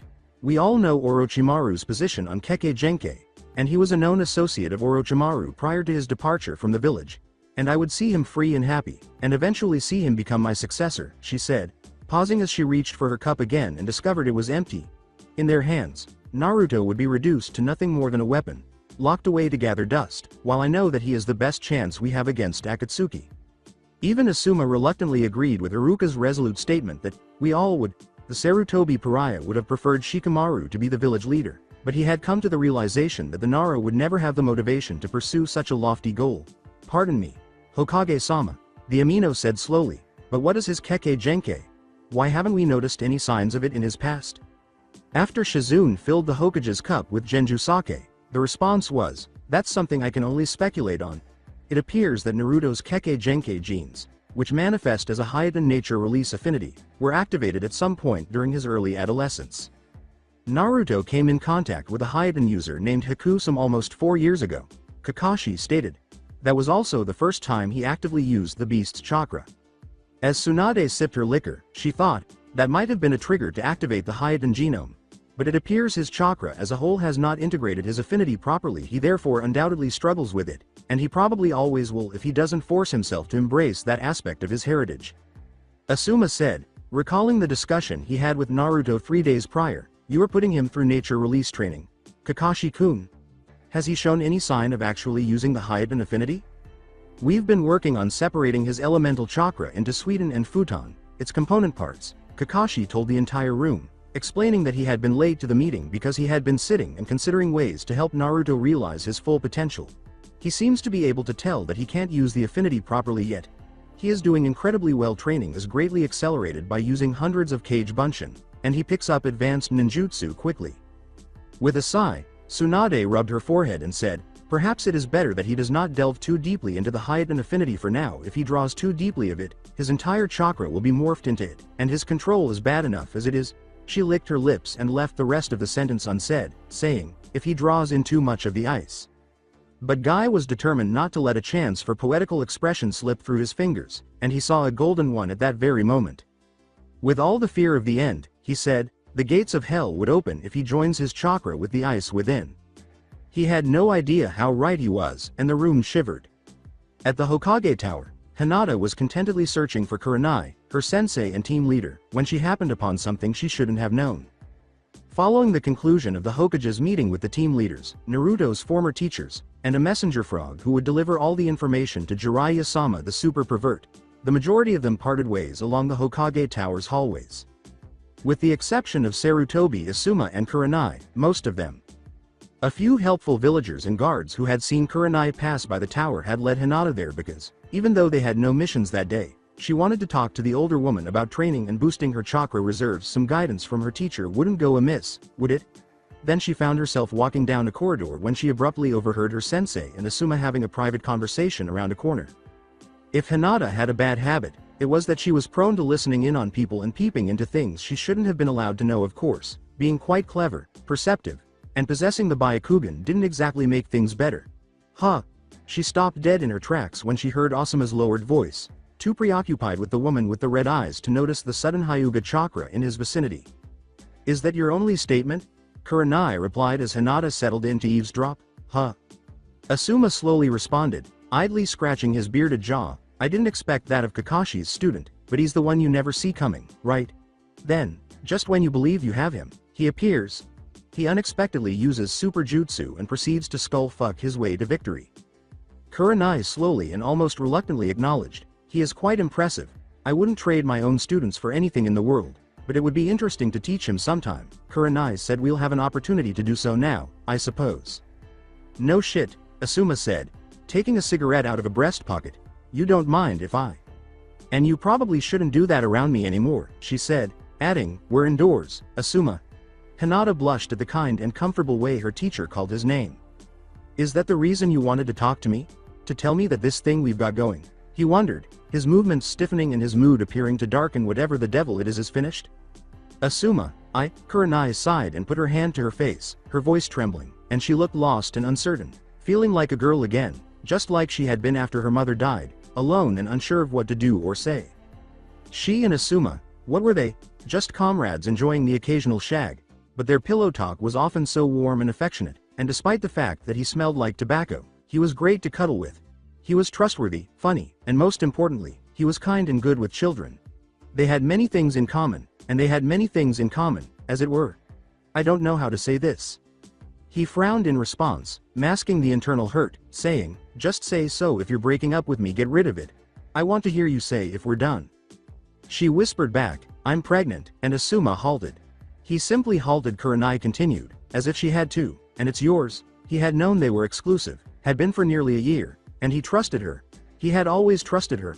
I'm keeping it, she added, glancing at his blank face and his dulled eyes with growing annoyance. He wasn't moving or reacting, just standing there like a statue of a ponce with an unlit cigarette in his hand and a pallor creeping into his cheeks. Say something, Asuma, she pleaded. Well, shit, was the only thing that came to mind when he heard her. Piss off, you ass. She growled, emulating her student Kiba, and pushed past him. "If that's how you feel," she said, feeling something break in her chest as she hissed, anger blazing in her eyes. Was that all he could say? Was that all she was to him, what they had to him? The cigarette he had meant to light had fallen to the floor, forgotten by both of them, but a hand seized her by the wrist prevented her from leaving, and she looked back and up to find herself staring into his dark brown eyes, which were soulful and filled with too many emotions for words. He firmly stated, "I'm giving up smoking," and she gave him a questioning look. "I'm giving up smoking," he repeated, seemingly unable to believe what he was saying, "because I want to be the best damn dad our kid could ever have." He sounded increasingly determined as he continued, his words mending her broken heart. "I will be there for you. For both of you I will take responsibility." He finally said the words he never imagined he would say. "Please, be my wife, if you want me. I would spend the days I have left with the two of you." She gasped, "Asuma," as his fingers shook and her eyes threatened to well up with tears. "Why?" "Because life's too damn short for staying away from the one you love," he said simply, bending his head down to kiss her as he drew her close to him, curling one arm around her and angling her chin up towards his with his free hand. His hand moved slowly down from her chin and delicately moved over her body, for once ignoring her, in his mind, perfect breasts to land on her lower stomach. So his child was in there, huh? Her lips were soft, tender, moist, and felt like heaven as he pressed her into him. She stiffened first, not expecting it. Then she threw her arms around his neck and pulled him harder towards her, deepening the kiss they shared. He smiled the widest and most foolish smile he had ever made, even during the kiss. Asuma nearly reached for his trench knives before hearing a pair of feet running away into the distance and feeling a familiar chakra. "Hinata," he said dumbly, blushing. Their romance was abruptly cut short by a mouse-like squeak from around the corner, and they immediately separated, reflexively smoothing their clothes and Kurenai straightening her skirt. Kurenai's eyes narrowed dangerously as the thought crossed her mind. She must have known from the beginning. "Damn it, I'm going to kill that girl." "You love her too much," he said, and when she turned to face him, he was smiling foolishly on a bright day. "No, you won't." "What are you up to?" She raised an eyebrow in question, and his smile widened even more, making it seem impossible. He almost laughed when he said, "I'm going to be a daddy." She rolled her eyes at his antics before letting her smile mimic his. "Come here, you," he said, opening his arms to her, and she almost collapsed into his embrace. She was building her own future with him, against the world, and she couldn't care less about state secrets, shinobi, or keke genkai. A family, him, her, and the child developing inside her. Together after Hinata caught her teacher and her teacher's lover at a very private moment, they searched for her but no one saw her again for the remainder of the day. But her family didn't have to worry because she quickly wrote a note on the back of a black and white still of Neji lying upside down in a pond with fish swimming up his nose that Hanabi had taken and put to her door when she got home to the compound. She explained that she would be gone until dusk. She then went to her place of thought, grabbing a towel and the guitar that Asuma had lent her almost permanently. As a girl skulking after a boy who would constantly train at the strangest locations, she discovered a protected grove behind a rocky outcropping in the training grounds in the woods just east of Konoha, where a chilly underwater river sprang forth to form a shallow, crystal-clear pool. Even in the winter, the sun seemed to shine there, and she would sit on a rock that was rocky in a short distance from that little body of water and sort things out. She threw the towel on the floor and sat with the guitar on that rock, holding it as if it were a beloved child, thinking, Naruto used to come here. She had come to this place and trained until she had mastered every form her family could teach her, because she no longer had time to follow him, see him, or think about what she would say to him if he spoke to her. However, it always seemed a little strange to her to practice violence in a place so quiet and serene, with only the sound of birdsong and the still clucking of water to disturb her. She had just started going there to play her music, meditate, and think. Even though her mind seemed to be racing, her fingers started strumming along to the song, "Nothing Else Matters." Without her awareness, she sorted through the chaotic mess that was her emotional state in a methodical manner. She wasn't surprised that her typically gregarious but somewhat reserved teacher was displaying such genuine love and vulnerability. Well, perhaps only a bit. The clan had provided Hinata with protection during her upbringing, and she was unaccustomed to physical touch. However, she was more bothered by what Asuma had said earlier than by the kissing itself. He had said, "Life is too damn short to be apart from the one you love." She had been wounded by those words. Profoundly, she had always observed Naruto from afar, silently pursuing him, presenting him as a role model to aspire to, an idol to be admired. However, she was constantly under the shadow of that imposing pedestal, a subordinate to those who were superior to her. Every time she had been on the verge of acting, Every time she had pushed herself to the point where she felt courageous enough to express her feelings to him, she had been struck by the following thought. She was unworthy, she was just a pale-eyed failure of a girl, and he was her sunshine. That all changed half a week ago when she accomplished the unthinkable and defeated Neji, who was once regarded as Konoha's taijutsu champion and a true prodigy. Word was already getting out that the genius had been defeated by the girl Hiyashi had passed in the line of succession as though she were undeserving. Neji had been beaten by her. Naruto himself is the only person who has ever done this. Then, as her mind wandered, she couldn't resist thinking about her current predicament.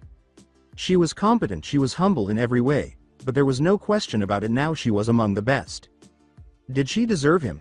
So she believed. What, then, was preventing her? As she played, she realized she was afraid that he would reject her because she could tell he didn't love her back from the way he stalked her so intensely. Even though she knew it was wrong and creepy, how could he love her when he barely knew her? How could she pique his interest? Approaching him was the deceptively simple solution. Speak with him. She can move her lips to produce words, however, she lacked confidence in her speech, fearing that her stutter would cause her to stumble. She didn't stutter while she was training, fighting, and concentrating on improving. Her lips never spoke as easily as her body did. In order to reduce the tension, she would ask to train with him and engage in sparring, and then everything would be better because he would definitely make her laugh with a joke or remark simpler. Now that she was among the best, she finally felt deserving of him. Nothing would stop her.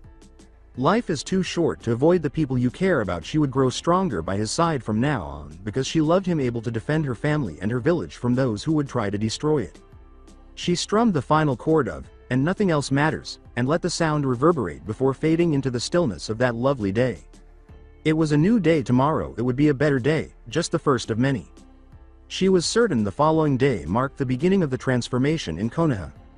As Hokage, Tsunade started to isolate herself from the other villagers and gave her subordinates a lot of her regular duties. Despite Shikamaru's protests, his father, Nara Shikaku, assumed the role of de facto strategic head of Konoha. He worked from an office on the bottom floor of the Hokage Tower, where his responsibility was to evaluate, assign, and assess missions. Akamichi Shuza and Shimura Shizune shared the station's political duties, with the two alternately attending the Civilian Assembly and Konoha Shinobi Council meetings in Tsunade's place. Individual leaders who would serve as the chief operators of her interests were given special projects, usually under her supervision as well.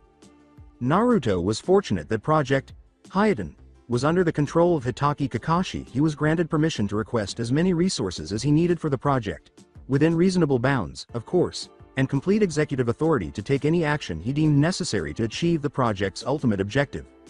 Keeping the asset of state, codenamed Arctic Fox, safe from external threats by any means necessary, and ensuring that the asset quickly regains complete control over his Kekkei Genkai were his goals.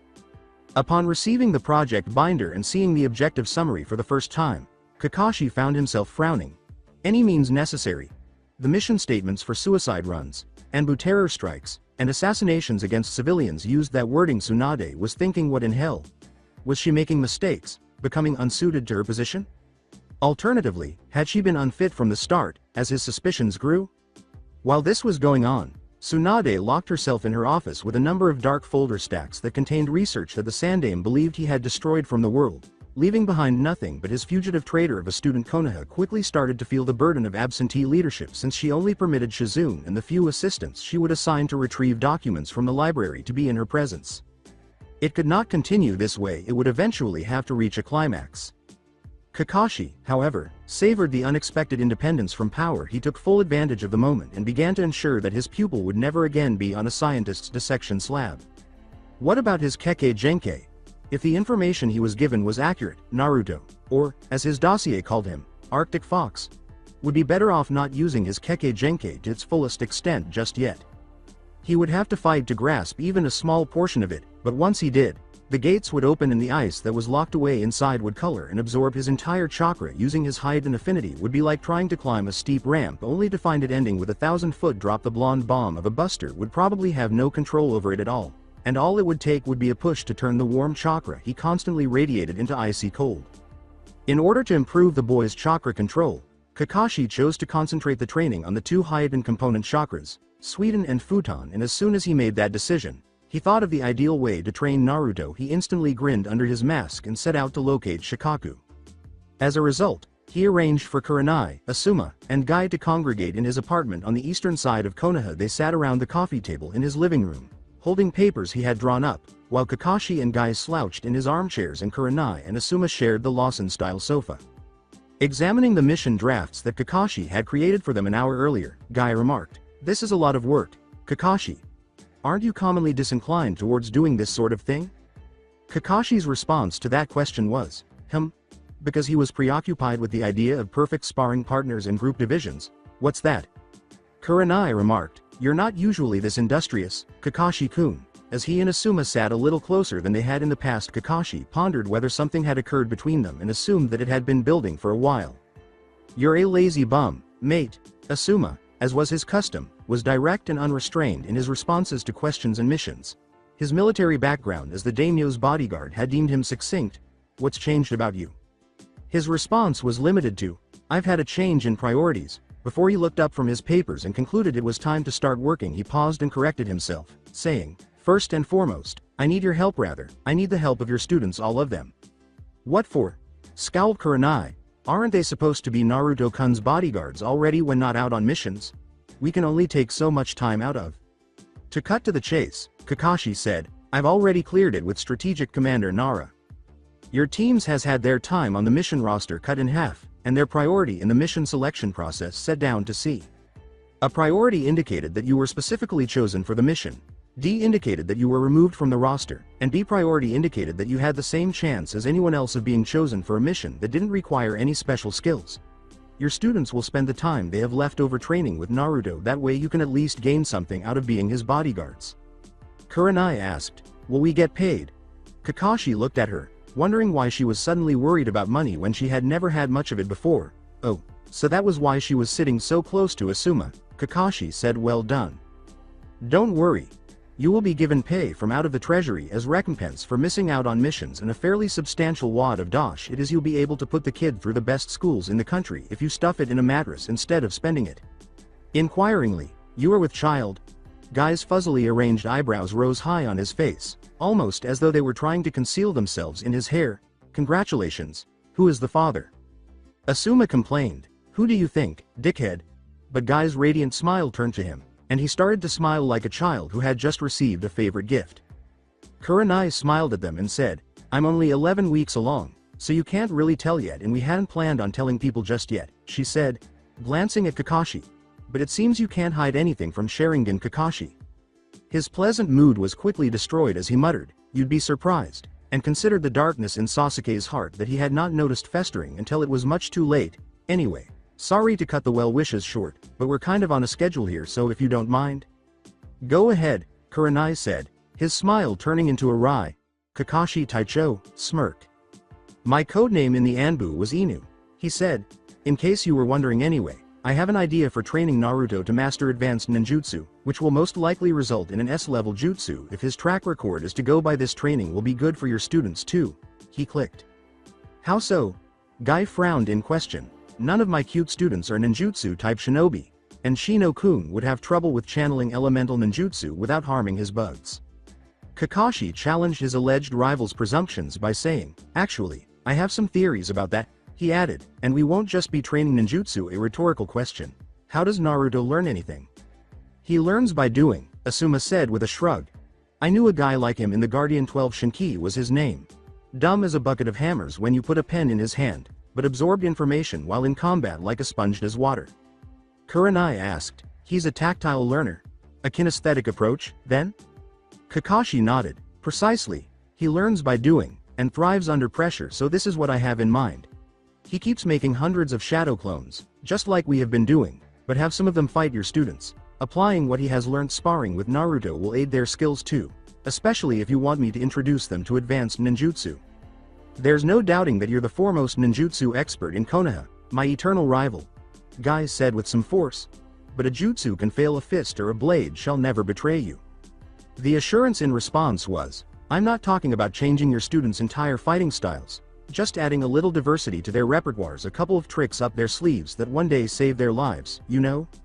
Kurenai asked once more, "And aside from applying what he's already learned, how will this help Naruto?" "Simple. He'll make too many clones for him to relying on his clones in fighting. He'll be forced to rely in taijutsu, in which he's only above average without his clones, and ninjutsu. especially the Rasengan, and if he can't use clones in making the Rasengan.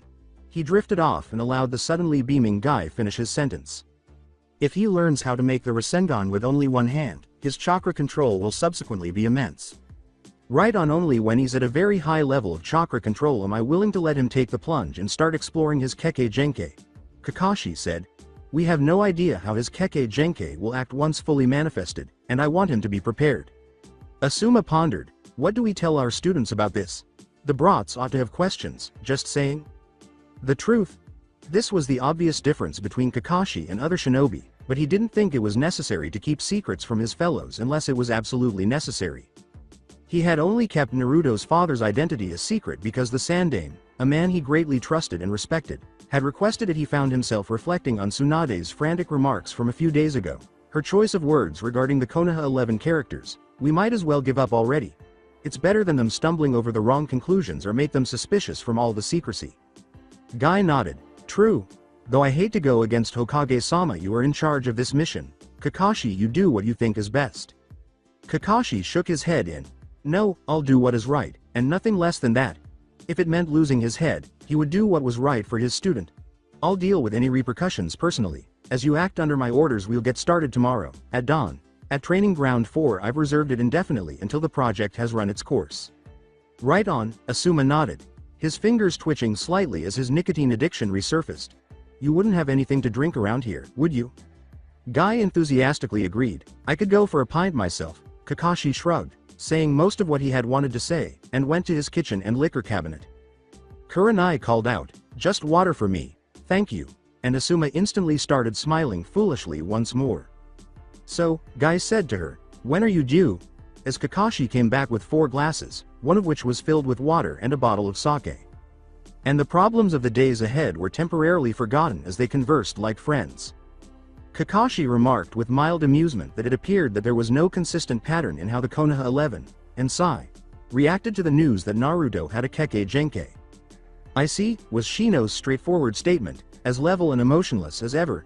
Interesting, the 11 had assembled on the outskirts of Training Ground 4, a vast, open, and formerly picturesque field that was now ruined by a lengthy trench and numerous trees stripped of all their leaves. They were up against their individual team leaders, Junin-sensei, and Kakashi, who had just finished explaining the situation to them.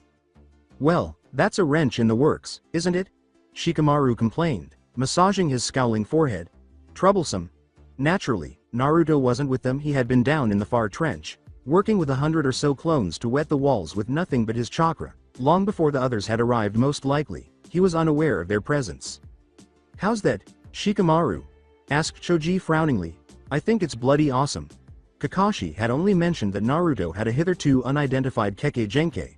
He had not explained that it was derived from his father's genes or that the Kyuubi had awakened it. However, a number of his peers, including Choji and Lee, who were giddy with excitement at the thought of sparring with a superpowered Naruto, thought it was fantastic.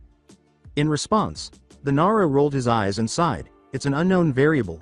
Without data to compare it to, it will remain unknown, and I hate unknowns. He grumbled. They just muck up my plans. Too troublesome. Sakura asked from next to Ino, are you really sure about this, sensei? I mean, I've known him for years. Even if this Hyatten affinity has been dormant, as you say, shouldn't we have noticed it by now?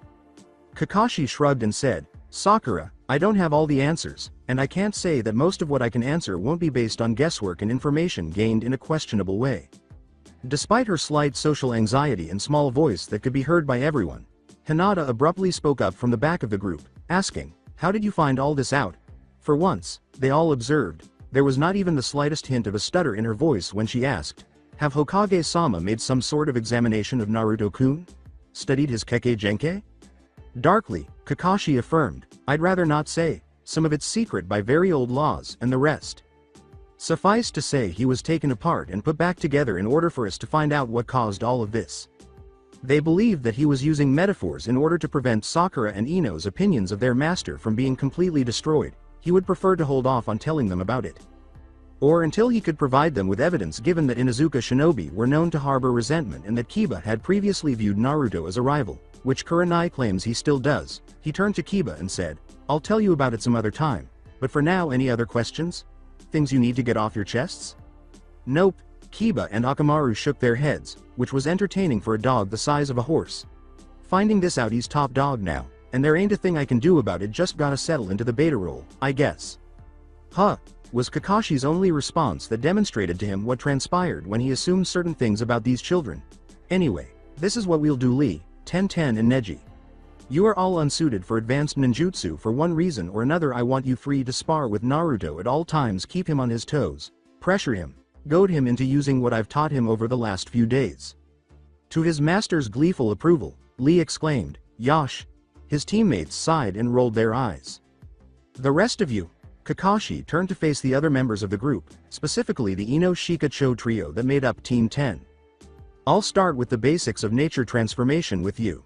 Akamichi, Aburame, Inuzuka, Sai. Your clan techniques are based in Yoden, the manipulation of Yang chakra. Nara, Yamanaka. Yours are the same but for Inten, the manipulation of Yin chakra. Yang governs the physical and allows the physical aspects of your abilities. Yin is the manifestation of your thoughts and is used, primarily, for Genjutsu Sakura-chan. Hinata-san, neither of you have little more than basic ninjutsu training. In return, your skills when it comes to manipulating your chakra in its pure form are nearly non-existent, which means you have no habits to hinder your progress like the others. With a hint of a snarl in his voice, Kiba narrowed his eyes and said, Kakashi-sensei, you're not getting any details about our clan's secrets. Indifferently, I wasn't asking for them, Kiba-kun, was the response. He gestured to the verdant beast of Konoha, who grinned and handed each of the young people a square of white paper roughly the size of their palms. Now, first things first.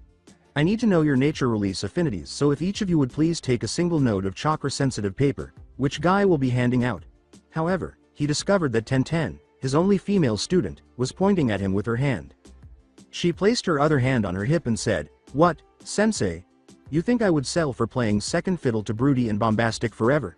Naturally, she was referring to her teammates Neji and Lee, who at the time made an effort to stay out of the way and had moved to stand to the side with Kurenai and Asuma. When they were finished, Kakashi instructed them to divide themselves based on the results and channel chakra through the papers. As might be expected from children born in Hi no Kuni, the group consisting of people with a Kaiden affinity, the fire release, was by far the largest. Hinata, Shikamaru, Kiba, and Ino all possessed that kind of nature release. Sai and Aburame Shino, who both had a fondness for Doden, the earth release, made up the second largest group. Ten had a futon affinity. Sakura had a Suiden affinity, and Choji was the only one standing as Kakashi's brother in chakra with a Raiden affinity. The other three stood alone. Nevertheless, Kakashi considered them fortunate. The diversity of nature release affinity within the group was almost unprecedented, encompassing all types. Very helpful, particularly if they performed well enough to begin practicing cooperative ninjutsu. He encouraged them to follow him to the long trench on the far side of the training grounds, but he set those thoughts aside for the time being because they still needed to learn the fundamentals. In the trench, which was 10 feet deep and equally wide, there were 2 rows of identical replicas of Naruto facing each of the trench's walls. The hundreds of them had assumed the same positions, with their hands pressed into the earthen wall and their feet apart and braced against the ground. None of them had anything on their upper bodies, and they were all panting and filthy, with mud smearing the legs of their orange pants. When Hinata, Sai, and the other 11 members of the Konoha tribe leaned in over the side of the trench, this fact made her blush wildly. However, there was a distinct quality about him she was unable to precisely. When Kakashi cleared his throat, a few of the clones leapt, but the majority merely flinched or jerked and raised their eyes to the sensei's fixed stare. Some of them even instinctively discovered what they had been battling for hours, causing their palms to suddenly push chakra out in order to burrow deeply into the earthen wall.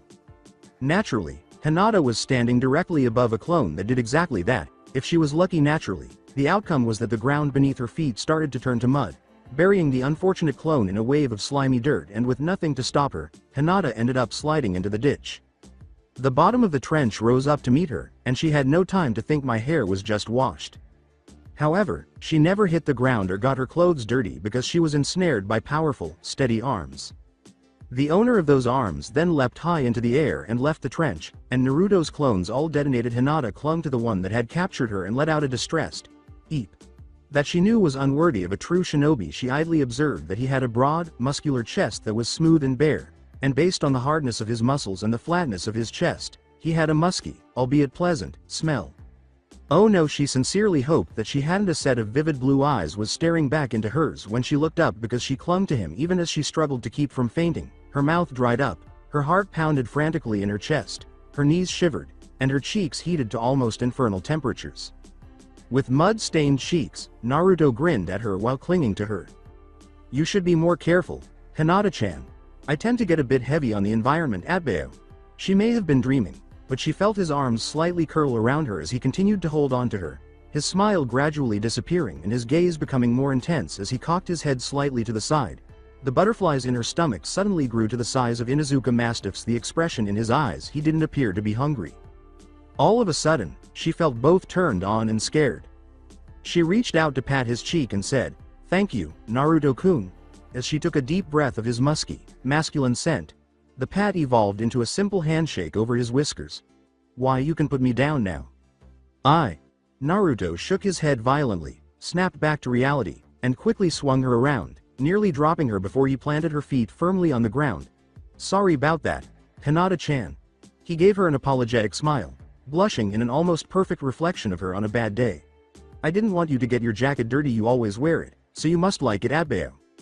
She bowed awkwardly and said, "Thank you, Naruto-kun," to which he waved wildly in dismissal. No matter what she did, she had to remain vigilant, stay aware, and avoid fainting because she had made the decision to actively pursue him going forward. She would have been a little disappointed if she hadn't yet experienced the strength of his arms and the warmth of his chest as a vivid memory that hadn't yet subsided. "Oh, no biggie. It's what you do for your friends, right? So what brings you to my..." He halted his speech, stumbled to his feet, and rolled his eyes into the back of his head before collapsing to the ground. Kakashi and Hinata caught him simultaneously, and they both lowered him to lie flat on his back in the verdant summer grass. Then, wondering what was wrong, she gave him a close look and noticed he appeared to be severely lacking in blood, as evidenced by his pale complexion, which was nearly as white as hers. His tan was still present but had virtually disappeared. All over his skin were tiny, pale marks. The pinpricks from the syringe needles and the scalpel incisions had nearly disappeared. His whiskered cheeks appeared slack, gaunt, and nearly free, and there were dark, deep rings beneath his eyes. As Naruto's chest started to move freely, as though he was sleeping soundly, she asked Kakashi, "What's wrong with him?" She didn't realize how accusatory and combative she sounded until after she had finished speaking. She was vaguely aware of the other people assembling around them, but she was staring at Kakashi, silently asking for an answer. Kakashi remarked, "He's overworking himself," and got up, leaving his best pupil partially lying in Hinata's lap as he went to get Naruto's jacket from a nearby location and gave it to her. The words, The examination he underwent was very thorough. I have been trying to make him take it easy, give himself time to recover, but he's about as easy to hold back as a storm. He just won't quit," were laced with a good deal of pride. Before she covered him with his jacket like a blanket, Hinata involuntarily pulled his head higher into her lap to better support his neck. "Of course he won't, Kakashi-sensei." She could tell that, or why he's so pale, by placing her hand on his forehead. "He's Uzumaki Naruto, he'll never give up, but that doesn't explain why he's got a fever." Kakashi looked to the others and ended that particular conversation firmly with a somewhat testy, "Let's just say the Hokage's examination involved a lot of knives and leave it at that. This is the downside of this kind of training, accepting the fact that only Naruto has enough chakra and skill to use Kage Bunshin in this way. Once the clones are dispelled, he gains all their knowledge but also all their fatigue. This would no doubt exhaust a lesser man, but Naruto can be up and running around again within just a couple of hours." Sakura grinned slowly and said, "He's pretty awesome, isn't he?" A few of the others nodded. Kiba winked and said, "At least Hinata thinks so." Despite the young woman's intense reddening, she did not raise the blonde-crowned head from her lap. Normally, she wouldn't have felt at ease with this kind of physical contact or touching, but he was clearly exhausted and sound asleep, and Naruto was the one she didn't believe she would ever feel uneasy in Naruto's presence. "Yes, I'm apprehensive, scared, nervous, and uncertain, but I'm never uncomfortable." After clearing his throat and bringing the focus back to himself, Kakashi said, "Well, as we find ourselves with little to do, I'll go and have a quick word with your teachers, okay? This is recess of 10 minutes. Just stay where you were." He then hurried off to deal with the other Junin-sensei, leaving the young people to their own devices as the other young women in the group sat down around her and the boys around them. Hinata, at ease, fell into a relaxed silence, and even though Hinata was quiet, the group started talking after a while. Choji asked Kiba, who was absently scratching behind his enormous dog's ears, "Wasn't Naruto-kun your sworn enemy before, Kiba-kun? What's all this, top dog, stuff you're on about?" Kiba cocked an eyebrow in reply, "He's got this ice thingy now, doesn't he? That's a bloodline thing, and I can never be that strong. I'm not stupid, okay? I know when it's time to roll over and accept that you're never going to be the alpha of the pack, and besides, Being the beta's not so bad, you get second pick of the females. He chuckled as Ino quietly said, pervert, to her. Keke Genke, was said slowly by Ino to Sakura, Hinata, and Tenten, as though she was still in shock. I never thought Naruto would have something like that. You think that's why he heals his injuries so quickly? No, that's probably because of something else, said Sakura, who appeared unconcerned but was actually anxious and under pressure naturally. The others were unaware of the Kyuubi at that time, and she had no desire to inform them. After all, it wasn't her secret to reveal, it was Naruto's. Ino hummed, still, Keke Genke. It's kind of hot, don't you think? Huh? Her friend with the pink hair asked, wondering what she was talking about. Hot? Are you off your medication, or are you just taking the piss? Looking at Tenten, Ino pressed, don't Cha think, forehead? Powerful men are attractive, back me up here, Tenten-chan. She shrugged apathetically and said, I can't say, because he's not my type to begin with, but to each their own. I guess, but I'm not the kind of person likely to slobber over someone just because of a single quality, unlike others. She glanced back at Ino. I've got standards. Hey, the blonde Yamanaka exclaimed, clearly indignant, what the hell? Oh, Tenten waved, dismissing the behavior. It's all in good fun, ya know. Besides, don't you think the two of you are related? Sakura put her head aside and held her cheek with her hand as she asked, what makes you think Ino Pig is related to Naruto-kun? I mean, they're both blonde and have bright eyes, but other than that. Tenten continued her conspiracy theory by asking, yeah, and how many blondes are there in Konoha? Hinata made a sound that was halfway between a startled gasp and a triumphant, aha. As she said, of the top of my head Tsunade-sama and Yondaime. She stopped. What is it, Hinata-chan? She asked the other girls, don't you think he looks like Yondaime-sama? And they leaned their heads to the side, squinting as they studied him more closely, forcing herself to be polite. Hinata suppressed the urge to slap them for approaching her Naruto too closely. Sakura bit her lip when she said, if you grew out his hair. According to Ino, and made him a lot less tan. And made him very much older and more clever, Tenten continued, and took away the whiskers. Shikamaru said, if you did all that, he'd be an exact copy of the Yondaime at his age, and all of the girls gave him a startled look. What? I eavesdrop, so what? And besides, he has very similar facial structure and build compared to the Yondaime. He's most likely his son. At him. The others gaped. He had stated that as if it were inconsequential. Shino asked quietly, Shikamaru-san, that's a pretty big leap. The idea almost made Lee swoon. Though the symmetry of it all makes my heart ache with poetic youthfulness. She said. He let out a cry as Neji struck him over the back of the head to silence him. To think. The son following in his father's heroic footsteps without ever knowing even his name or from whence he came, a hero by blood, guided by an unknown legacy. He continued. Neji gave him a snort and said, don't be ridiculous. Ino drew lead. Yeah, keep it in your pants, Lee-kun. I can't really see the Yondaime in him, but then again I haven't seen the Yondaime's face other than on the side Hokage mountain. He's not very prominent in the history books, is he? As he drew in his sketchbook, Sai attempted to be helpful from a distance. Because he died almost 18 years ago, he had previously received this kind of instruction from Danzo-sama and was proficient in some advanced ninjutsu techniques, but he hadn't bothered Kakashi with that because it had been a requirement of his training that he was never allowed to discuss. Instead, the truth would be revealed by his actions, and he could see that this training was more for Naruto's advantage than theirs. That is not enough time to make one's way into the history books, but I doubt that Dickless is the offspring of someone as incredible as the Yondaime. As he always did, Shoji smiled and implicitly trusted Shikamaru's judgment when he asked, you wanna bet 500 ryo against you buying me an evening's worth of food, eh? The others knew exactly what would happen if you called Shoji fat, so before he could finish saying, should you really be wanting to eat so much, F.A., he was dog-piled into keeping his mouth shut. When he and the other teachers returned to the group of students seated on the grass, Kakashi asked, what's going on here? Sakura and Shikamaru were sitting on top of Sai, and the Nara shinobi was glumly pressing his face into the dirt. Is he being socially unawares again?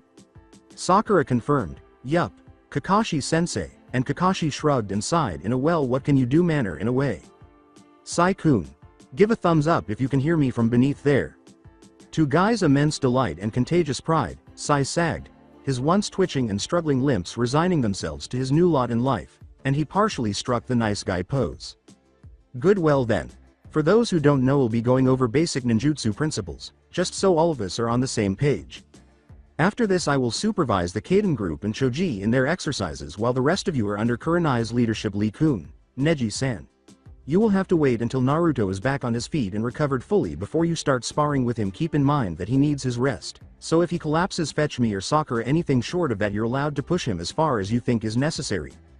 They all nodded in agreement. Of course, Kakashi-sensei. The rest of you. I will have you go through this basic training at the same pace as Naruto, and with his encouragement and knack for dumbing things down, you should have a grasp of the basics within a few weeks. I hope if you're very good and focus intently and have a great amount of luck and talent. Kiba growled angrily, don't underestimate us, you mask tosser. Shikamaru complained, simmer down, Inuzuka, in a tone that made it obvious that he disagreed with the idea of this in general. This would take years of training for most people to master, and you, like some of us, are already schooled in clan ninjutsu. Relearning chakra manipulation in a whole different way will be very troublesome, he argued. And that's why we should get this out of the way as soon as we can, Kakashi said, abruptly ending the conversation. So, without further ado. Thus, Hinata started to feel a little like she was back in the academy as Kakashi started lecturing and reiterated the same things he had told Naruto in steps over the previous few days. It seemed as though nothing had changed. Even though she was 16 years old and legally an adult, her teacher was no longer her teacher but rather a teammate and leader, and her skills had significantly improved from the academy. As Kakashi babbled on about things she had learned long ago, she pondered whether one ever stops learning or was life merely a lengthy series of lectures in one form or another until one died and had to start the process over? Naruto started to move slightly in his sleep and snore softly, so softly that only she could hear it, as Kakashi gave a lecture on the nature of chakra.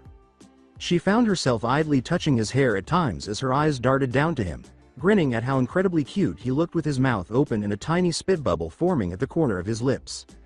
His hair appeared to be spiky and unruly, but he didn't use any products to straighten it out. In addition to having a tendency to be a little springy, his hair felt smooth and silky to the touch. With a slight coarseness at the tips, she was happy to see that he was healing swiftly and appeared to be regaining some of his natural color, even though she detested how pale he was and wondered what the hell the Hokage had caused him to go through.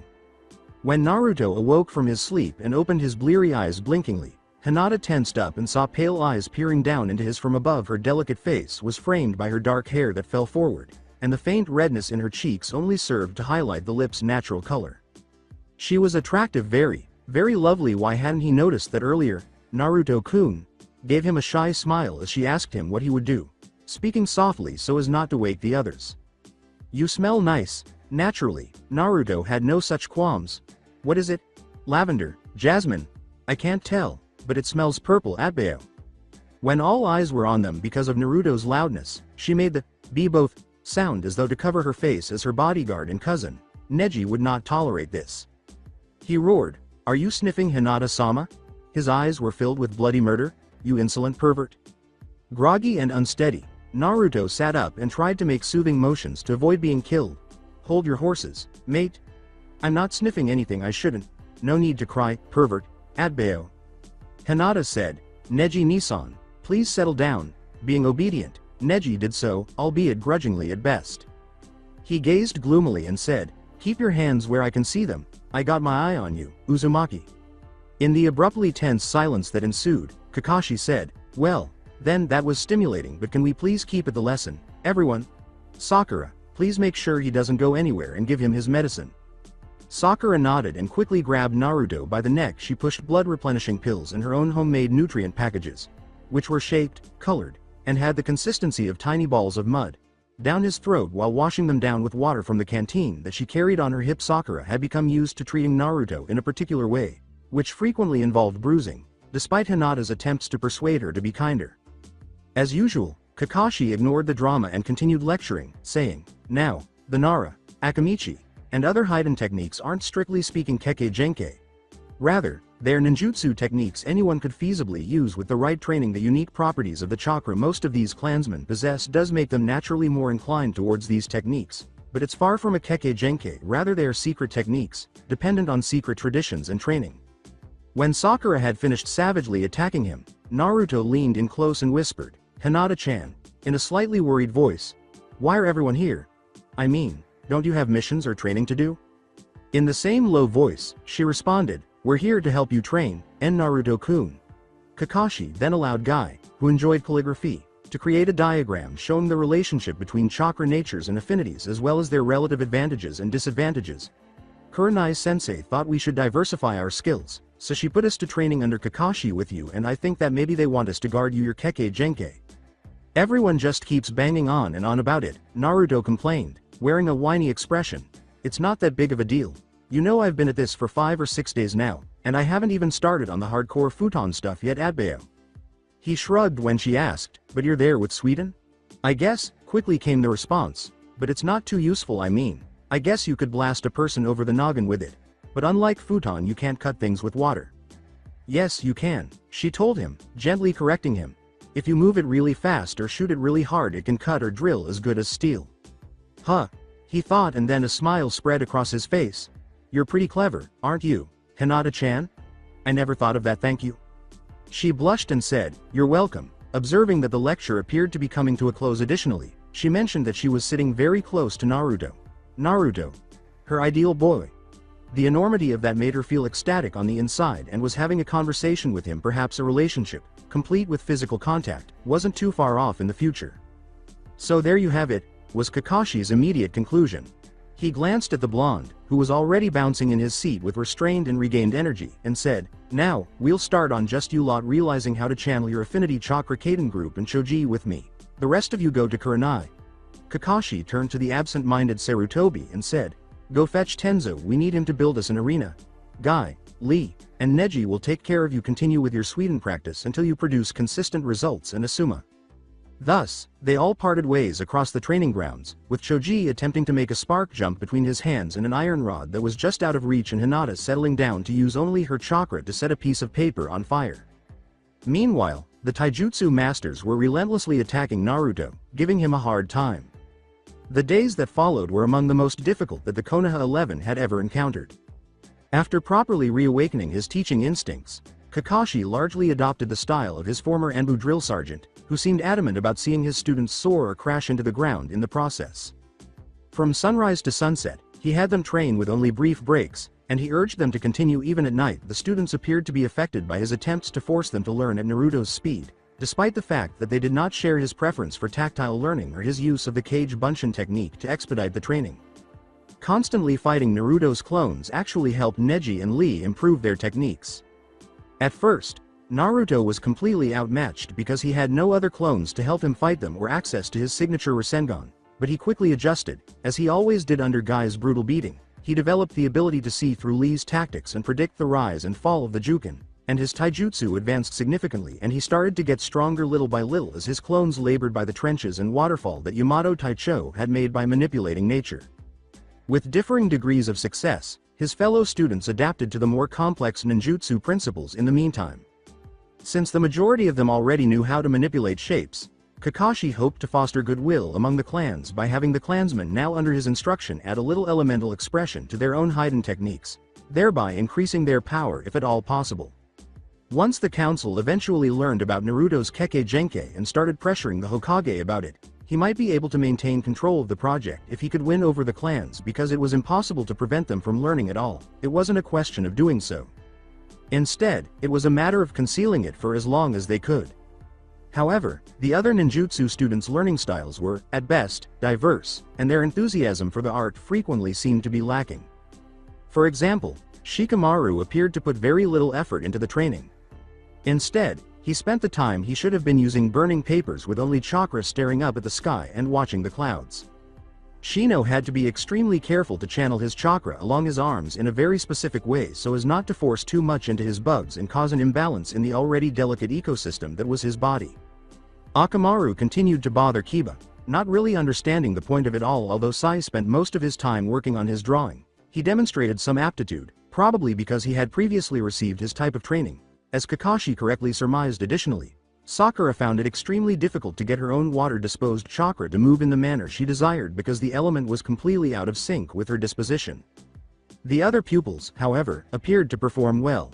Given her usual supportive role in combat, Ino was keen to establish herself and put forth more effort than Asuma had ever witnessed.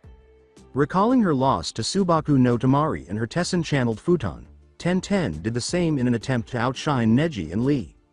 She also made a commitment to defeating the foreigner the next time they faced each other. Despite his apparent lack of skill in elemental ninjutsu, Shoji threw himself into it with a fervor that none of the others, with the exception of Hinata, could match. The Hyuga heiress put in her best effort every single day, staying up late and getting up early to continue practicing for nearly as long as Naruto. She was the first to master the first step of chakra nature manipulation in just 1 week, and even though it took a lot of energy from her, it was gradually yielding results. Their flawless team cohesion, however, was what Kakashi was most pleased with. Despite their occasional arguments and quarrels, they soon behaved more like family than fellow soldiers, which made Kakashi happy. Friendship was extremely rare in the world that awaited Naruto after his Kekkei Genkai was made public. "So, what's your type of girl?" After a demanding half-dozen hours of rigorous training and sparring, the young men and women of the Konoha 11, as well as Sai, decided it was time for a break on the 4th training day, which was also one of the hottest in recorded history. With only Lee and Naruto voicing opposing views, it was nearly unanimous. They were then pressured to support the popular vote. Naturally, Ino had a brilliant idea at this point. A quick dip in an outdoor bath to remove the perspiration from their weary bodies and, ideally, provide some relief from the sun's ruthless glares. Where, though?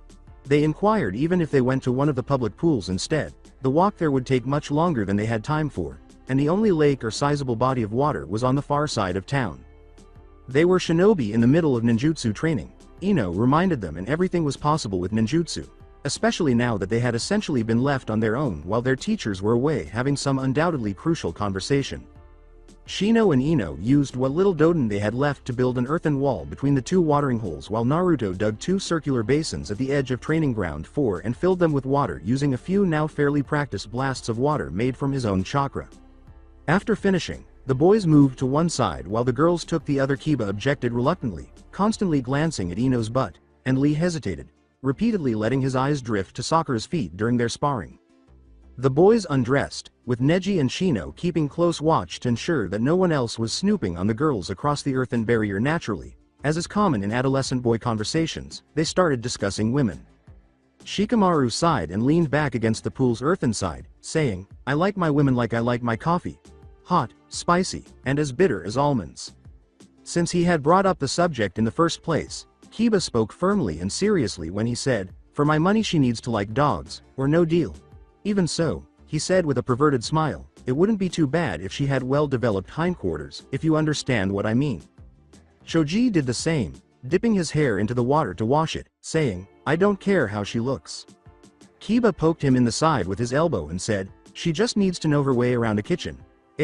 Akamaru was by Kiba's side, soaking up the cool bath like a hippo in a vat of liquidized kids. Shoji turned and glared, furious at the misogynistic portrayal of him by the now laughing Inuzuka. "Yeah, pretty much. Hey," Shoji said. "No, she needs to be kind and sweet, but I wouldn't mind her being a little prickly, you know? Tsunade types are kind of cute, don't you guys think?" Neji complained and shook his head, his long hair dripping water all over the place. "I think you've got a condition," he said. "Talking about women like this, it reduces them to nothing but inanimate objects of desire based on their attraction to us. That's not how society's supposed to work." As he sank further into the chilly water, Naruto couldn't help but snicker and smile. "Just because you're completely repressed, white eyes. By the way, you lot just give me a hoot if the water's too warm and I'll get it sorted at Bayo." In response, Neji spat, "I'm not repressed." With a smile, Shoji pushed, "Then prove it, Hyuga-kun." "All right, then," the honorable genius exclaimed, raising his hands in the air and giving in to his boisterous companions, perky girls. Sai was gradually adjusting to the situation because, despite his strange appearance and pallor, he wasn't totally unaware. "You have got to say more than that. White eyes, perky breasts, perky eyes, perky shoes." "Bubbly," Neji grudgingly started to explain, "the happy kind that makes you forget all about your destiny, you know, and energetic, and she needs to have pretty legs. That's all I've got, really." "Damn," Kiba laughed, "and here I thought it was going to be something pervy at Bayo." Shoji looked at the bushy brow in question and said, "If we want pervy, we should probably ask Lee." Lee then began a 10-minute tirade that included candid descriptions of sexual encounters of a very peculiar kind as well as accurate depictions of female anatomy that left the other boys wondering if they were meant to be aroused or sickened after finishing. Lee turned back to face Shoji, who was pale and ill, his bag of crisps set aside and out of his grasp. "You ignorant fool." Neji let a small smile pierce his otherwise flawless exterior. "You should have known better." "I dunno," Naruto appeared to be reflecting on what Lee had explained. I kind of think that whole wooden spoon and kendo mask thing you mentioned is very inventive, Adbeo. Then again, you did spend the last 3 years with the biggest pervert on the face of the planet, said Shikamaru. Hey, about that, Kiba said, being careful to pet Akamaru, who would have otherwise struck him with a frying pan-sized paw. What's your kink, Uzumaki? Everyone's got one, and you probably saw all kinds of sordid shit when you traveled with Jiraiya-sama. If nothing else, Shoji pushed, come on, you've got to tell us, to get the youthfulness off his mind. With his plastic smile, Sai asked, yes, are you gay or not, dickless? Which caused Naruto to stutter and swear, I've heard your first kiss was with that Uchiha traitor. While some of the other boys snickered, Naruto snarled, that was an accident, and I want to know who the hell told you that. He had spent years suppressing that memory, and now it had all been erased in a single moment. The blonde gave the level response, Sakura, and snarled like a fox in rage. Lee said, don't you bother about that, Naruto-kun, and placed a hand on Naruto's shoulder since they were all nude beneath the water's surface at the time. This was deemed to be highly inappropriate body contact. Your preferences do not matter to us, we are your youthful friends. Ah. Naruto jerked away from him, his eyes wide, his voice hoarse, and his face flushed beet red with embarrassment. What the hell, mate? Don't say shite like that when you're nude. Don't act like you mind it, dickless. Was an inadvertent jest, sneezing on people with the social grace of an antisocial leper. All right, he said, aiming daggers at the pale boy who was regarded as the strongest of his generation by Danzo and Rude as a whole. I'll talk if nothing else but to shut you up. Then spill it, Naruto-kun. Choji urged in a spirit of friendship. What woman will capture the heart of the hero of Konoha, defeater of Shukaku the Ichibi, master of the Hyatten? As Naruto considered the situation carefully, Kiba remarked sardonically, someone's been hanging out with Lee too much. As far as he could recall, he had always had a crush on Sakura. As a boy, he believed she was the most beautiful person on the planet, despite gradually realizing that she would never feel the same way about him as he did. She also had a mild case of split personality disorder and was a bit of a violent nutter, which her training under Tsunade Obachan had, admittedly, improved and worsened. She was no longer bipersonal, but she was also more prone to violent outbursts and profanity. He had realized that he was not the most stable of types, thus, perhaps she wasn't the best candidate for a marriage or something. Additionally, Ero Sennin had frequently offered the following relationship tip. Choose the person with the largest tits if in doubt in terms of advice. It wasn't very helpful overall, but it was undoubtedly instructive about his personality nevertheless. Naruto couldn't resist thinking about it for some reason. In order to keep Hinata from getting dirty or hurt, he had to pick her up and jump out of the Sweden practice trench with her after she nearly slipped into it 4 days prior. She was so light in his arms, so soft, yet so firm and densely muscled, and the way she clung to him, the peep she made as her head rested against his chest, leaving a hair on the top of her head from touching the crystal on his necklace, had been so incredibly adorable. Even though he didn't want her to believe he was a pervert, he had been nearly powerless to control himself when she looked up at him with dazzling eyes. She had seemed too vulnerable as she clung to him. Something about her. The way she smiled so brightly, the way she thought so cleverly, the way she spoke with such kindness and humility, the way she moved with such grace, or how, like his teacher's wettest fantasy of young girls, her body curved beneath her loose clothing, he felt drawn to her in some way. He wasn't in love with her, or he didn't yet. Anyway, however, he desired her. He desperately wanted her, so his ancestors helped him. Perhaps it was because she was the complete opposite of Sakura, or perhaps it was because she possessed so many attractive traits. If I ever had time to get a girlfriend, he concluded as the eager young men around them, I'd want her to be kind. She'd never tell me I was worthless, or mock me, or call me stupid. She'd be clever and good at fighting, but not stuck up about it, and she'd like to train with me, and listen to what I have to say, and go on picnics and on dates and stuff, and she want to have lots of kids. At that, Shikamaru became alert. Wait, what? A sudden silence fell over the pool as Kiba clarified, we were just asking about girlfriends or shag fancies, not the one you want to get hitched to. But why be together with someone unless you're serious about it, Atbeo? Asked Naruto. I mean, if you don't like each other enough to stand each other for a long time, why get together at all? If you're together, you're precious to each other, aren't you? Nobody said anything for a very long time, dickless, was Sai's smile at the time. You really are gay, aren't you? As the other boys struggled to hold him back and the water splashed wildly around them, Naruto roared, oh, that's bloody it, and began to strangle his teammate. Meanwhile, there was some tension in the air on the other side of the divider. Ino said softly to her 3 fellow kunoichi. They have no idea we can hear everything they say, do they? And they shook their heads. Boys are idiots. Yeah, Hinata said with a smile, her eyes glimmering with happiness and her hand to her lip. Idiots. Her dancing heart, however, told her otherwise. The very next day, after Kakashi had chastised them for wasting their shinobi skills and for not using their training time effectively, Hinata proceeded to the second step of ninjutsu training in order to fully utilize their Kaden affinity. Individuals had to try to make a dried log stand upright like a neck-high pole by placing one end in the ground. They had to use only chakra to start the fire and keep it going so it wouldn't go out or fail to ignite. On that, Hinata performed admirably, which Kakashi didn't find particularly shocking after all. She was a Hyuga, and a lot of their more sophisticated clan techniques relied on them releasing energy from the pressure points in their chakras throughout their bodies. Whether she realized it at the time, she had already mastered the art of manipulating chakra shapes with her own unique technique. She only needed to concentrate on her nature manipulation skills to get it done. Meanwhile, Naruto was performing exceptionally well under duress. He had already mastered the practical application of both Suiden and Futon after just 10 days, and he started using air and water blasts to outshine Neji and Lee during sparring. Nevertheless, Guy encouraged him to keep improving and set a midway objective that, in Guy's own words, would be rewarded upon reaching Naruto. Make a Rasengan with just one hand and use it as intended. Guy's payment for a night at Ichiraku Ramen, where Naruto could eat as much as he wanted, was the reward in question. Everything would be paid for by Guy. To Asuma's immense pride, Shikamaru, Choji, and Ino were the first to accompany Hinata in the advanced training procedures after it quickly became clear that he performed far better than he was admitting. 1010 arrived shortly after, keen to incorporate her own chakra expression into her fighting technique. Shino also started to participate in the more complex exercises on the 11th day of training. Additionally, there was a breakthrough on all fronts on the 12th training day. Hinata-sama. Hinata took a step back from her log practice and used a shaking arm to wipe the perspiration from her forehead.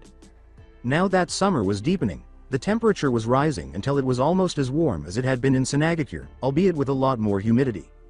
While Naruto and a large group of clones were occupying half of the training grounds and attempting to apply nature transformation chakra to the Rasengan, the majority of the others were making good progress since an unintentional push of water from his palms had sent Neji spiraling over the edge of the cliff to land hard and break his arm on the ground below. The real Naruto was sparring with Lee and Guy simultaneously on top of the waterfall cliff that Yamato had kindly provided. "What is it, Neji-Nisan?" she asked, breathing heavily, to the cousin who was now sitting nearby, watching her train while wearing a sling over his arm. She wore a loose-fitting jacket that zipped up to her chin despite the heat because she was too shy to take it off, which made her appear to be melting inside her clothing. "Something you should know," he spoke slowly and hesitantly, as if he was concerned about how she would interpret his words. "Your father and the clan elders have been talking at length. They have been speaking about you, Hinata-sama." A little shy at the idea, she asked, What about?" The way he was bringing it up made her doubt that it was anything positive. His words, Hinata-sama, paused once more. "Your father, Hiyashi-sama, he is petitioning to have you reinstated as heir to his office, and it seems that, after you bested me the other day, the elders are inclined to agree. Hanabi-sama, she is a little disappointed, but she seems to be happy for you, and has agreed to relinquish the title of heir in favor of you. If you would agree to this, you would be heir to the clan once more." What?" she exclaimed, staring at him with wide eyes as her mind came to a complete stop. It was decided that she was too meek of heart and weak of mettle to ever lead the clan and protect their position in Konoha, so at the age of 9, she was deprived of the heirdom. Why now? After all this time? Even though they were sometimes thought of as merely scouts and farseers who charged more than any other clan for their services, they were actually a warrior clan, and warriors could not be led by a coward. "As you've bested me when we fought on equal terms, Hinata-sama, and invented the first original Juken technique in a century, the elders are inclined to agree with Hiyashi-sama's decision if you would accept this onus, which is rightly yours. No one would contest your ascension. They already say you are a master greater than even I in skill." She mumbled, "Naruhodo," as her fingers shook after being viewed as weak and inferior for so long. What in the hell was she supposed to say? Could I have some time to think it over, Neji-Nisan?" He bowed slightly and allowed her to resume her practice. "Certainly, Hinata-sama." Her mind was racing while her body concentrated on the exercise. Again, heir.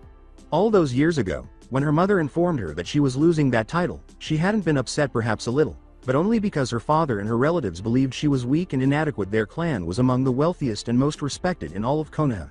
and the only people who could challenge it were the Aburame, Akamichi, and Shimura.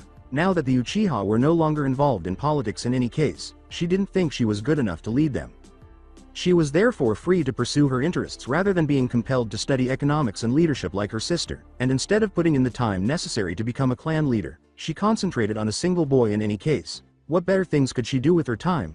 It appeared that she was permitted to pursue boys, compose music, and carry out easy tasks because she was unfit to rule.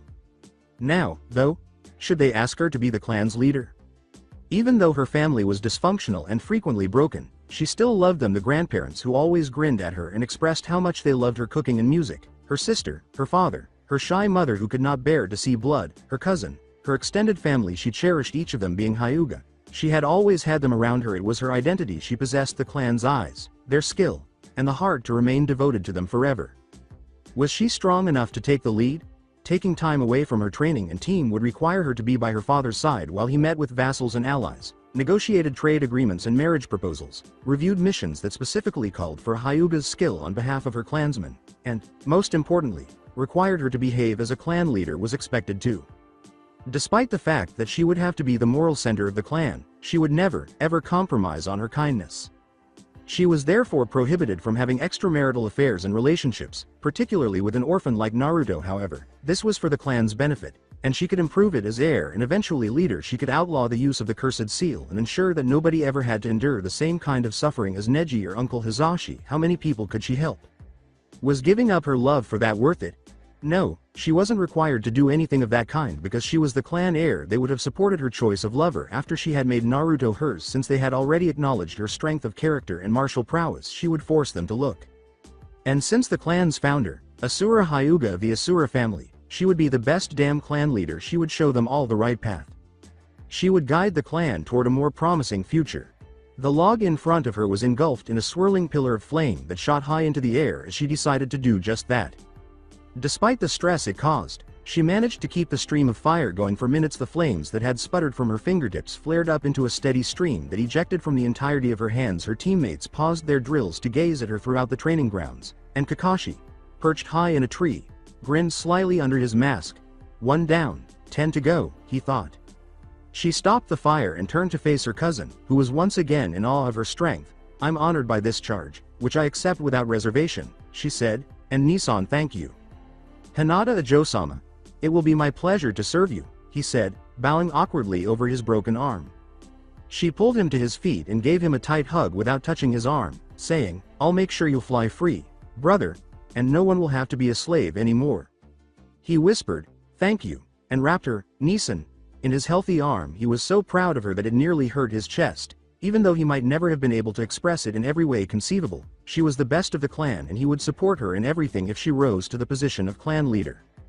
Always the cousins dispersed as Kakashi's voice exclaimed, Congratulations, Hinata-san.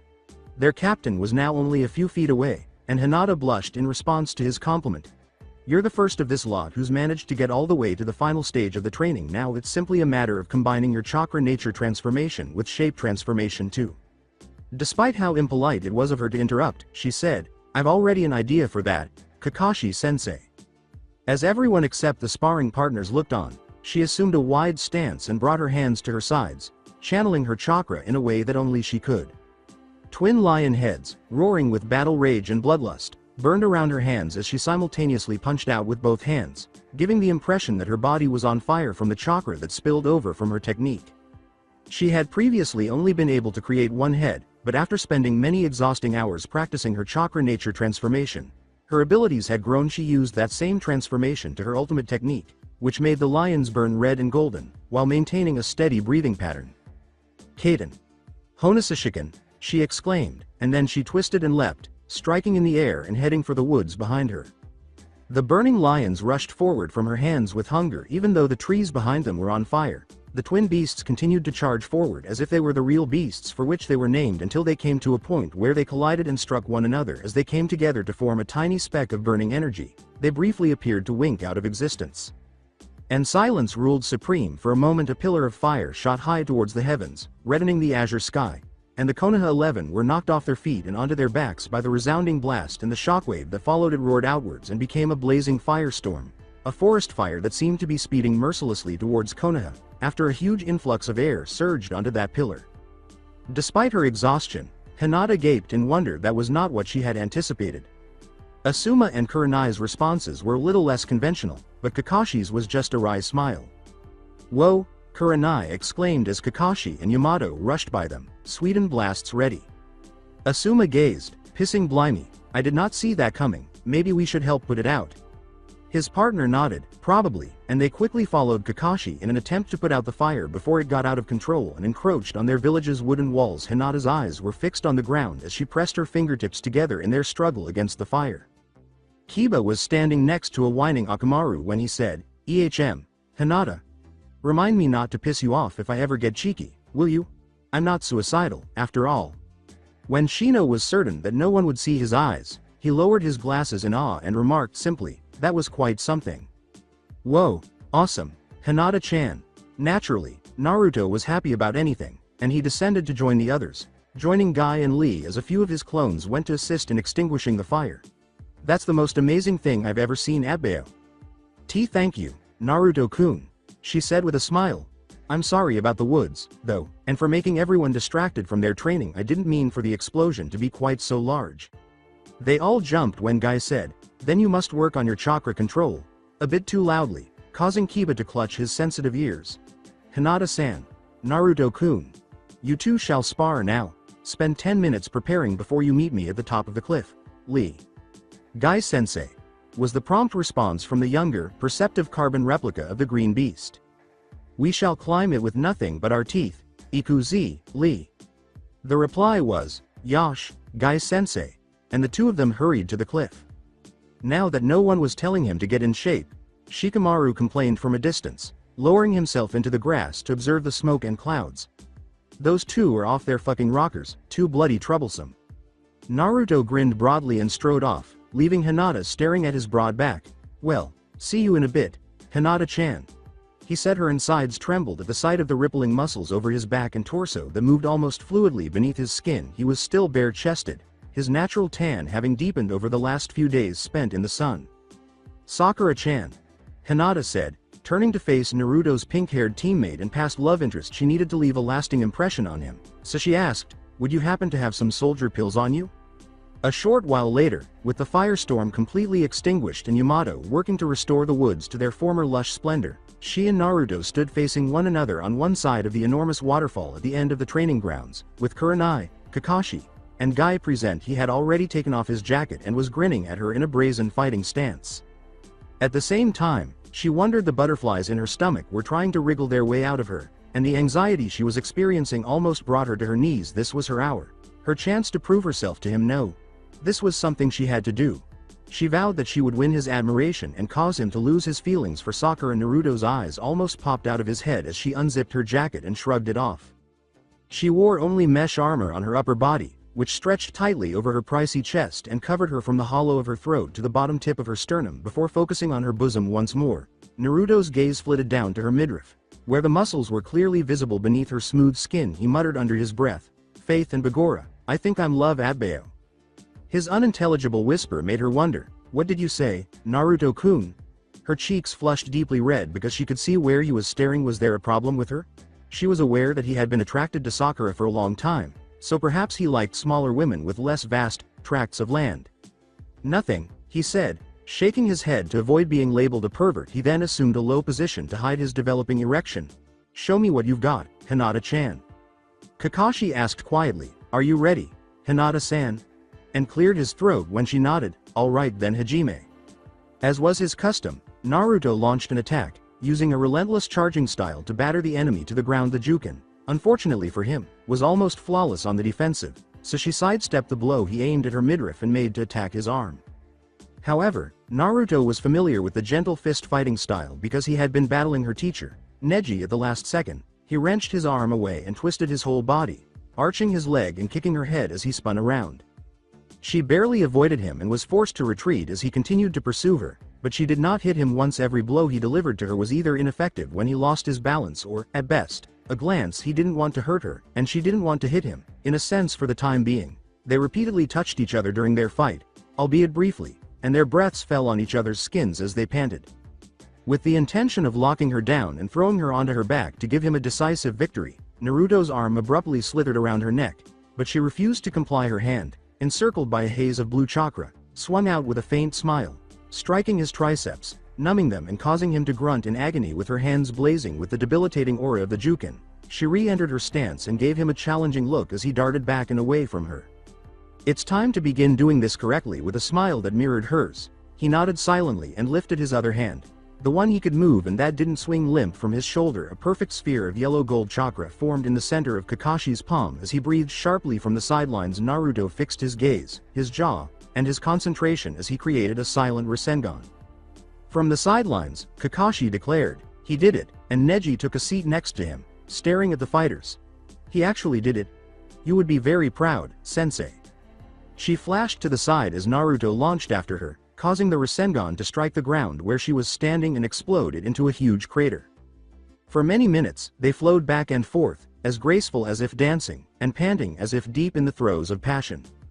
She attacked after him, but he moved out of her reach and charged his signature technique again and again. His arm twisted as the acidic energy flowed into it, the chakra coils jerking as if they wanted to reject it, and in the end, he fixed her with his intense gaze. She saw red, boiling chakra rise in the depths of his stomach. His arms tenketsu, which had been closed by her blow, opened wide under the force of the new energy, and he rolled his shoulder as he moved it once more.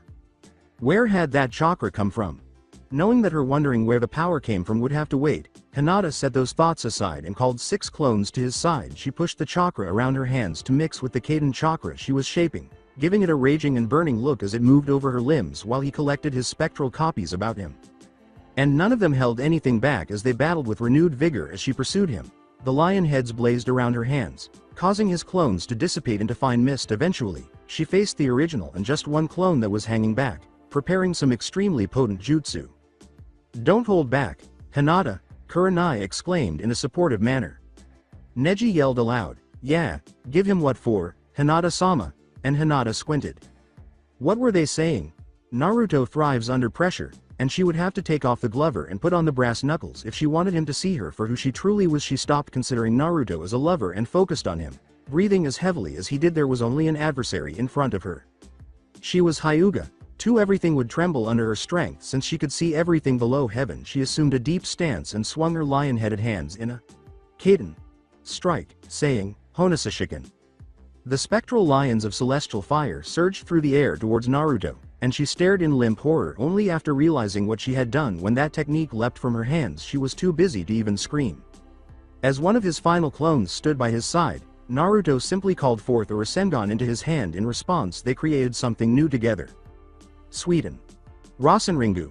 Something strong with a puff of smoke, the clone by his side vanished, and Rasengan changed shape in his hand. It appeared to condense from a spinning sphere into a much smaller orb, and beyond it, a ring of water had formed, whirling around the center of Rasengan with a howling sound. Naruto used that new jutsu to hit the lions as they gathered on an exploding point, negating the blast almost entirely. Almost with a sudden burst of steam, Naruto and Hinata were hurled through the air, and the world was covered in mist. The methods clashed in a way that seemed to shake the Earth's foundations, but they eventually neutralized one another. Primarily as Naruto lay sprawled on the ground, his vision blurred and his ears ringing from the weight on his chest, a rush of lukewarm water poured out from that hissing epicenter and lapped at his back. He became distracted and let his hold on his clones slip. He only partially noticed the weariness the copies of him carried when they were banished because his whole body hurt and was so badly bruised he felt as though something was pressing down on him from above, making it difficult to breathe, so he lifted it. Only to discover in his hand something firm but soft. He narrowed his eyes and saw a confused set of white eyes looking back into his. She purred and pressed her breast further into his hands, saying, Naruto-kun." Even though he was using both hands, it was still insufficient to cover even half of her bosom, and he could still feel her softness underneath the mesh armor's rough texture and springy feel. Despite how exhausted he was, the hardness he had been trying to conceal from her before came alive again, and she started to feel and stir as it was pressed into her thigh as his crotch was. In gratitude for the mist surrounding them, he quickly withdrew his hands to the sides. Neji would have been out for blood, broken arm or not, if he had witnessed him taking such risks with his cousin. Furthermore, he did not want Hinata to believe that he was a pervert. However, it was probably already too late for that. He stammered out, "Hinata-chan, I'm sorry," but her face wasn't flushed. She gave him a strange, hooded, and intense look, but she seemed to crave him just as much as he craved her. She whispered back, "It's okay, Naruto-kun," in a deeper and more steady voice than usual. "I don't mind." He gasped as she moved her thigh over the hardness she felt pressing into it through his and her clothing. Hesitantly, almost experimentally, she did so in response to her own obscene and shocking actions, but Naruto was the only thing on her mind. She had been missing him. She had dreamed for years of giving herself to him, body and soul, and now it was almost a reality. It was insufficient. She required more. With a trembling hand rising to land on her cheek, he whispered, "Hinata." To her he said her name without using an honorific, which is only said by the closest of friends and lovers. She wished that was how he would always pronounce her name. Always. "We shouldn't." With a "I don't care" response, she lowered her face to his.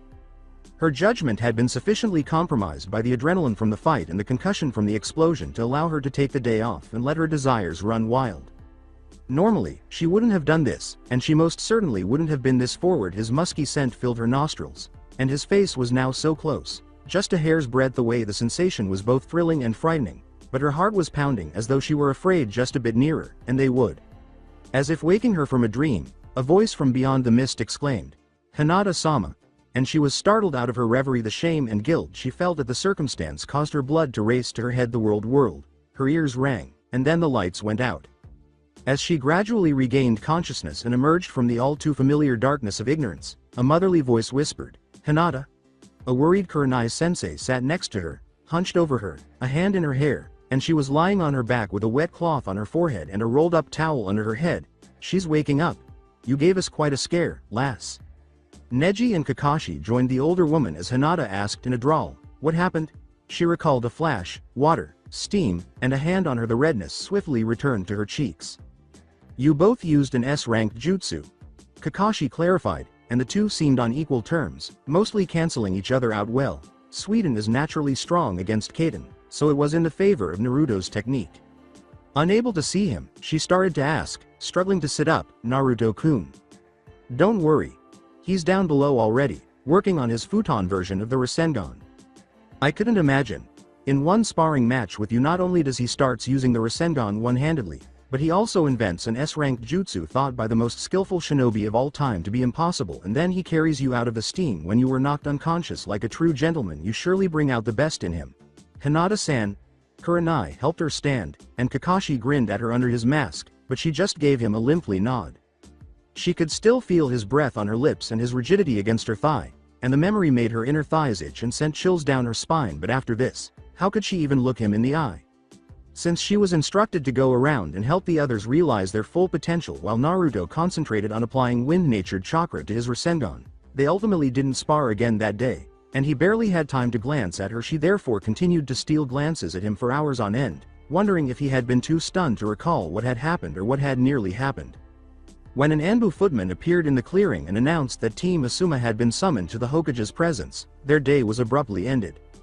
Kakashi denied that, but he was powerless to stop Asuma from leaving because the Anbu soldier wearing a bird mask claimed it was about a personal issue involving one of Asuma's former friends from the 12 Guardians of the Fire Lord. As a result, the others were sent home, and Hinata slouched because she hadn't had time to talk to Naruto about the incident. Hinata-chan. But that appeared to be about to change as she made her way back to Konoha with Sakura and Tenten with his jacket slung over his arm and her body glistening from perspiration. The three young ladies turned to see Naruto running in their direction. "Hinata-chan, about before." Hinata encouraged the other two young ladies to go on ahead, and Tenten turned to Sakura and said in a low voice, "Well, it's about time." Before shrugging and guiding her friend and fellow kunoichi away by the arm, she started to wriggle and fidget, unsure of what would happen, and Naruto stopped in front of her. "Naruto-kun." Under his cheek whiskers, he bowed to her, blushing just as she had. "I'm sorry about before," he said. "I acted inappropriately and perversely, and made you very uncomfortable." He sounded stiff and practiced, as though he had spent a long time considering how to best deliver his words to her. "I sincerely apologize if I gave you the impression that training with me is not a good idea. I swear I won't do it again, and I sincerely hope you will remain my friend." With a worried frown, she pondered, "Naruto-kun? What are you talking about?" "You can't recall?" He wondered, a little too loudly for comfort. He mimed doing some general grabbing, but she didn't understand. "I sort of." He raised his hands so that they was level with her breast and made a squeezing motion in the air. "You know, before Atbeo, when you were lying on top of me." "You," she said. placing her hands on her chest as her face turned a deep red, then almost blue. "Ut touched me in this place?" Her thoughts seemed to move sluggishly, and though she had resolved to become his lover, the very thought made her weak in the knees. She didn't rightly know exactly how to feel about him groping her. "I see." His eyes seemed to be fixed on the spot where her hands were resting on her chest. "Yeah, I kind of did," he said. "I apologize." She forced her hands to lie flat against her sides and swallowed her distress before approaching him, saying, "Naruto-kun. I don't, well, that would be a lie." She did mind, but only because he hadn't become her boyfriend yet. She'd always been told to be a good girl and make sure she waited for marriage, as befitted a woman of noble standing, but if it was with Naruto she didn't care about marriage if he didn't. "You shouldn't have done that," she whispered, and he paled visibly, sweating for reasons other than the heat. Ultimately, she lacked the courage to kiss him on the lips, even though she was standing close to him. "You shouldn't have done that, because now I won't be able to think of anything but your touch," was what she believed she should have said, and what she would have said if she had been more courageous. She stood on her toes and stretched up to lean back her head and kiss him on the cheek, her lips soft and wet against his skin, the slight roughness and stubble tickling her lips, and as she pressed her mouth against the whisker marks on his face, a surge of pure energy seemed to go through her, making every hair on her body stand on end. She felt supercharged by his touch and proximity, and she closed her eyes to enjoy the sensation. But this was Hinata-chan, and she was soft, and cute, and tender despite her strength, and he could never do that to her.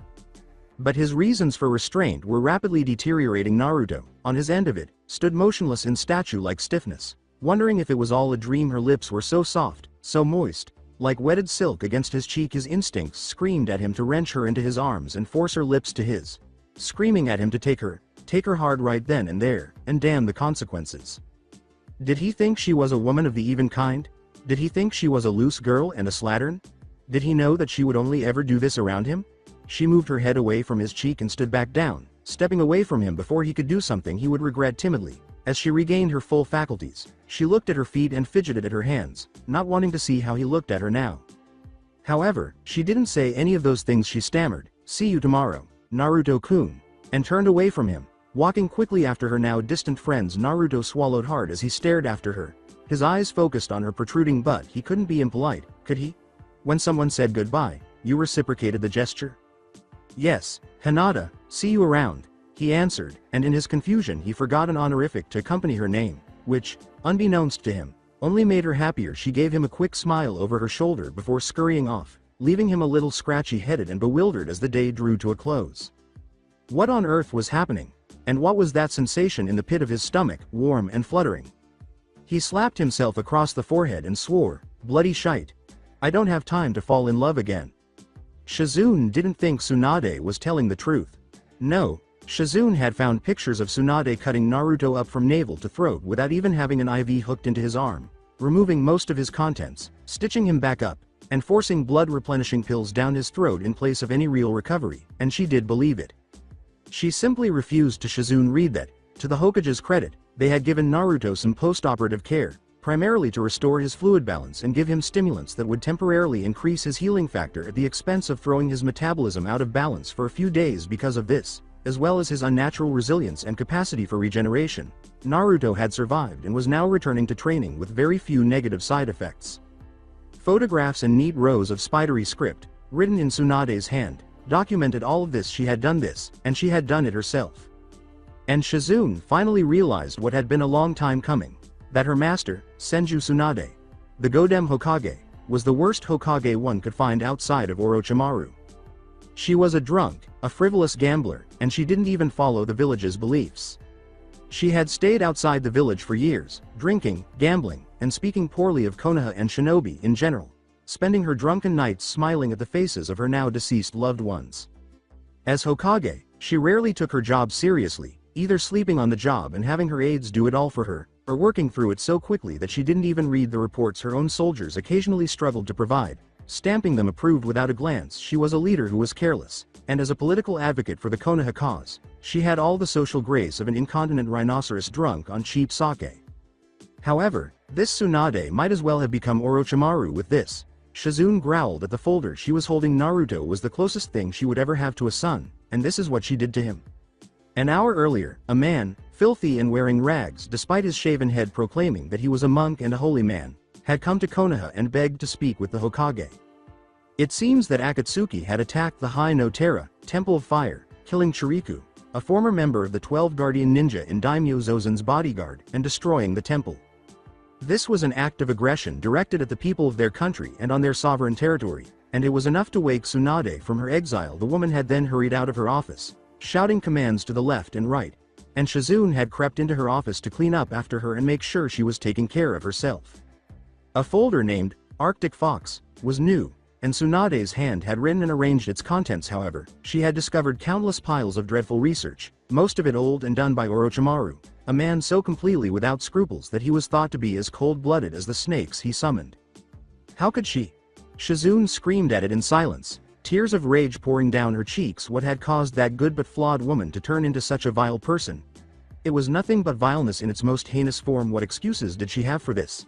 How could she possibly see any benefit in doing something like this? "Oh, Shizune," said the voice from the doorway of that office, and in stepped Tsunade whilst idly fanning her face. "There you are at High no Terra. It appears that the Akatsuki are on the move and have attacked our vassals. Asuma will be in charge of the vermin hunt that I have planned now that the majority of our Junin force is out in the field." And she paused as Shizune gazed up at her with a fierce look in her eyes. "You're a bitch." Senbon needles tipped with a paralyzing poison flew through the air as Shizune growled and flicked out with her hand. "What, Shizune?" The Hokage barely managed to dodge the projectiles in time. The needles caught upon her sleeve but failing to touch her skin. What the hell is going on? "You..." Shizune was at a loss for words, her hands trembling as she held up that vile folder for the medic mistress to see, Tsunade's cheeks going pale at the sight of it. "You dare? How dare you ask that? Why?" "Wait, Shizune. Give me a chance to explain." The Hokage begged her apprentice, who was also her oldest and most reliable friend. "The wider picture is at play here." "Ignore the wider picture," Shizune shouted, tossing the folder to the ground to spread the photos of living organs all over the floor. "And fuck you. How could you harm Naruto in this way? He is the one who inherited the will of your brother and fiancé. The will that will follow his demise, just as it was theirs and that of each and every one of my forebears." In a sudden, deathly calm reply, Tsunade said, "Shizune, you have no idea how much I regret this. I nearly killed him, but we learned very little new. However, to consider the greater good is a pernicious way of thinking," she said, pausing, panting, and defending her behavior to herself as much as she did to Shizune. "You believe you can defend anything for the sake of the greater good. Then explain this." But that didn't sit well with the black-haired poison expert, who said, "He's your successor, damn it. Your relative. And yet, in order to check the color of his organs, you cut him up like a fucking fish at the market." "You're not getting it," she shouted back, rage in her words, frustration paramount in her mind. "None of you do. The ability to survive is all that matters in this perilous world. Why do you suppose I've drank and gambled my clan's fortunes away my entire life? There was nothing I could do to stop my brother and fiancé from dying. No more. I will be able to defend this village. I will no longer be weak, as Hokage. I swear to you." Tsunade was rendered speechless by the hate in Shizune's reply. "You're just as much as a snake as Orochimaru. I should have seen it earlier. You were weak, and you will always remain weak, regardless of what you tell yourself." Without saying anything more, Shizune hurried across the floor, picking up the folder she had thrown and gripping it tightly until her knuckles turned white. She needed this for assurance. If she had this, Tsunade wouldn't follow her when she left. It was an insurance of her safety, and Shizune realized that she was thinking exactly like the head of her family. Tsunade recoiled when Shizune abruptly said, "My surname is Shimura." "I know my great-uncle would have done the same as you," Shizune said. "On the inside, however, he is as lifeless as a doornail," she said in a low voice. "I won't speak of this to the council or to Danzo. I won't put Naruto through any worse than you already have. I never expected this from you. Not from you of all people." She then proceeded to the office's double doors, pausing only briefly in the doorway. "However, I swear on the graves of my ancestors that I will kill you if you make another fucking move toward him." "Shizune." Tsunade reached out and pleaded with her to comprehend, but Shizune merely turned her shoulder in her direction, her voice cold. "Senju Temai, consider my apprenticeship ended." The Hokage was left to stand by herself in her office, staring blindly out the window at the faces of her superiors etched into that distant rock. "We're through," she spat before marching out the door. She then gradually put her hands to her face and started crying over who she had become. So that's it for today. I hope you guys enjoyed it. Don't forget to like, share and subscribe to the channel for more awesome stories like this. Thank you. See you all in my next video.